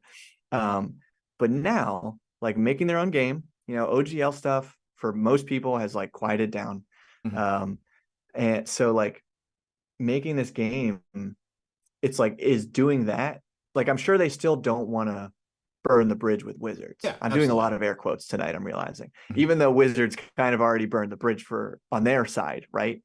How much I feel like Critical Role wants to stay, like the better man in this situation, right? Wants to stay on the high road, as they should and probably will do, because they seem like people of good character. So how much will they like design their game to be a competitor of D&D, or will they say like, because they didn't say it's a D20 system with strength and dex and con and intelligence, and all this. So, but they could make that game, and that would be what I'm saying. It's like Wizards of the Coast's worst nightmare. But if they just make a game that's like, okay, sure, it's D20 based, but it's like roll under and like the GM never rolls and the stats are like mind and heart and might, like how different are they going to try to make it just so they don't make D&D angry? I don't know. So that's what I'm anxious to see. That's interesting. First of all, I had a previous comment. You said that Wizards burned the bridges with the OGL. They didn't burn the bridges, Bob. They exercised the nuclear option, and they dropped down a like bajillion megaton. They detonated the bomb and set off a chain reaction. It was the nuclear option. They went nuclear out of the gate. So all the bridges all over were just incinerated instantaneously. But with regard to like the system they come out with, I want to see what they come out with, because like when you said the game master doesn't roll dice, that is an immediate turn off to me. Like I'm done. Yeah. That system is not for me. I will not run that game. I have no idea what they're doing. We don't know. We don't know. I agree. But like the devil's in the details, but like probably they're going to come out with something that they know that will resonate with their audience and the people that follow them and stuff. Like that's just smart. That's just smart business. And these guys like are running a amazingly successful business, and they have a team of people that do it and stuff. So you assume that they're going to make some really good business decisions. Of course, Wizards made some pretty bad ones, but and of course, like their game, something they said in the interview was like, they even mentioned, I don't know what the wording of the question was, but I know in their response saying something along the lines of that they would want to make sure it works with how they play too. So it would probably, it wouldn't be a very crunchy system, right? Because it's not going to be anything that would slow them down on stream, right? So it's also going to be like, I guess what I'm getting at is the way they phrase that answer. They are making a system that they plan to use on the stream. So even if the system isn't a whole lot like D&D, they are gonna employ it and show it off regularly. That's like an important part, because then it's all down to like, how different from D&D would it have to be for people to say like, I'll stick with D&D even though I still love Critical Role. I feel like it would have to be very different. I don't think so. For people to turn. See, I respect. I disagree though, because I think that what would appeal most to me is a game that's similar to D&D. Like let's pretend that I am just a crazy Critical Role fan, you know what I mean? And Yeah. I just want to support them and I love what they do, you know what I mean? But I'm Yeah. familiar with D&D, you know. If they come out with a game that's D&D adjacent, you know, different in this way and that way, but it's similar enough to it, that actually makes it easier for me to cross over to their game and start picking up and playing Yes. their game, you know. And I Yeah. like D&D, so if they come out with something that's similar to it, it's like, okay, cool, I'll just go play Yeah. yours. And I'm watching you play it, I might as well go buy it and play it myself. Whereas if they come Totally. out with something that's decidedly different, that's actually Yeah. a barrier for entry, for it's harder for me to go over to play their game Yeah. and learn it and stuff. So I don't know. I think that I think that's what I was trying to say. I was saying like, how different would it have to be for even their fans to not buy it? Basically, was like that's what I was thinking. So if it's too different, they might not buy it. Right. Oh, But of okay, course, okay. like you were saying, obviously they want to make something that's going to appeal to their fans. Yeah. They know their fans like D&D. They know their fans like role play. So it'll Yeah. probably just be like a lighter version of D&D. So I Could be. could imagine Mhm. them like going from 6 stats to 3 kind of thing. Mhm. But I don't know. We'll see. I'm really Yeah. excited to see whatever comes out of Gen Con. When's that? In August, right? August. Yep. It's August. Yeah. Yep. I'll be there. I don't know what I'm doing when I'm there, but I'm going. Well, you should go check out whatever Darrington Press is. Oh yeah, revealing. like there's gonna be room. I'm gonna be like, Yeah, true. the line. It's like a 3-hour line. I don't know. I can't get in here. Yeah. I'll have to like be like pull up my press badge and be like, press, let me Yeah. through. Yeah. All right, cool. So I want to give people a few minutes to go sign up for the giveaway. I'm gonna draw the winner to the giveaway in just a tiny bit here. There should be a link in the chat. We're giving away a physical copy of Into the Fae. That's our first Kickstarter we did. It's a level 1 to 5 adventure module. Very, very cool. So link in the chat. Hopefully it'll come up. One of my moderators can help us out here, and then you can go sign up for that. And then I'll draw that in just a little bit. All right. Was there anything else from the? So we talked about Critical Role in the Darrington Press. We did all that, and that's really cool. Was there any last thoughts about the Creator Summit? Anything we didn't cover, or something that we should probably talk about? Probably a bunch of things we didn't cover. A whole bunch. Because I feel like it was so like woven into everything else we talked about. But I mean, I could say if people want to hear more stuff distinctly about the summit, you know, after the stream ends or tomorrow morning, depending on what time it is for you, go watch my video about it. It is 37 minutes long, but it breaks down the whole experience. Cool. That's awesome. So yeah, I'll need to watch that next time I go to the gym. I still have to finish up a Roll for Combat stream. I still have like 2 hours left to go on one of their streams, and then see, that's why with that I totally watch those on 2x speed. Otherwise, I'd never get through. Oh yeah. Yeah, but those are good. There's a lot of good information. I see when I watch the Roll for Combat streams, I view that as my keeping up with information, like in the industry and different things, because they cover like a lot of really interesting, good topics and stuff. So that's kind of like my way to not be living in a hole or something. I don't know. So, all right, we're gonna draw the winner to the giveaway really quick here, and whoa, I just pushed some bad buttons. All right, Bob, here we go. Are you excited, Bob? Oh yeah, how does this work? Is it a random drawing? How does this work? I literally click a button and it just draws from random people that entered into it, and then Mr. Gore. Wow, they were very active in the chat. Yeah. That's awesome. Well, Mr. Gore is like in almost every single one of my streams too, so he's all over the place. Yeah. So they've earned this. Yeah, they have awesome. absolutely earned this. Yeah. So Mr. Gore, I'll send you an email, and we'll get you hooked up, dude. So yeah. All right. Cool. All right, Bob. Well, I think we're pretty much wrapped up here. Then we've answered our questions and stuff, and we're just kind of staring at each other. So it's probably a good time to call it a day. So. Thank you, sir. Once I end the stream, if you could just stay on the call really quick, we'll do a quick debrief. But sure. Thank you, sir, for being on the stream. Really appreciate that. And everybody should go check out his video that he just put out about the Creator Summit. It's 37 minutes, but it'll be really good, and he'll give you a nice breakdown. So you all probably can find Bob World Builder. He's cool, and you know, if you haven't subbed to him, you should sub to him. He now has more subs than I do. And I'm extremely jealous. Subscribe to Luke too. Subscribe to DM Lair too. They probably already are if they're here, I guess. But, yeah. Yeah. All right, cool. Thank you, everybody. We'll see you in the next one. Bye.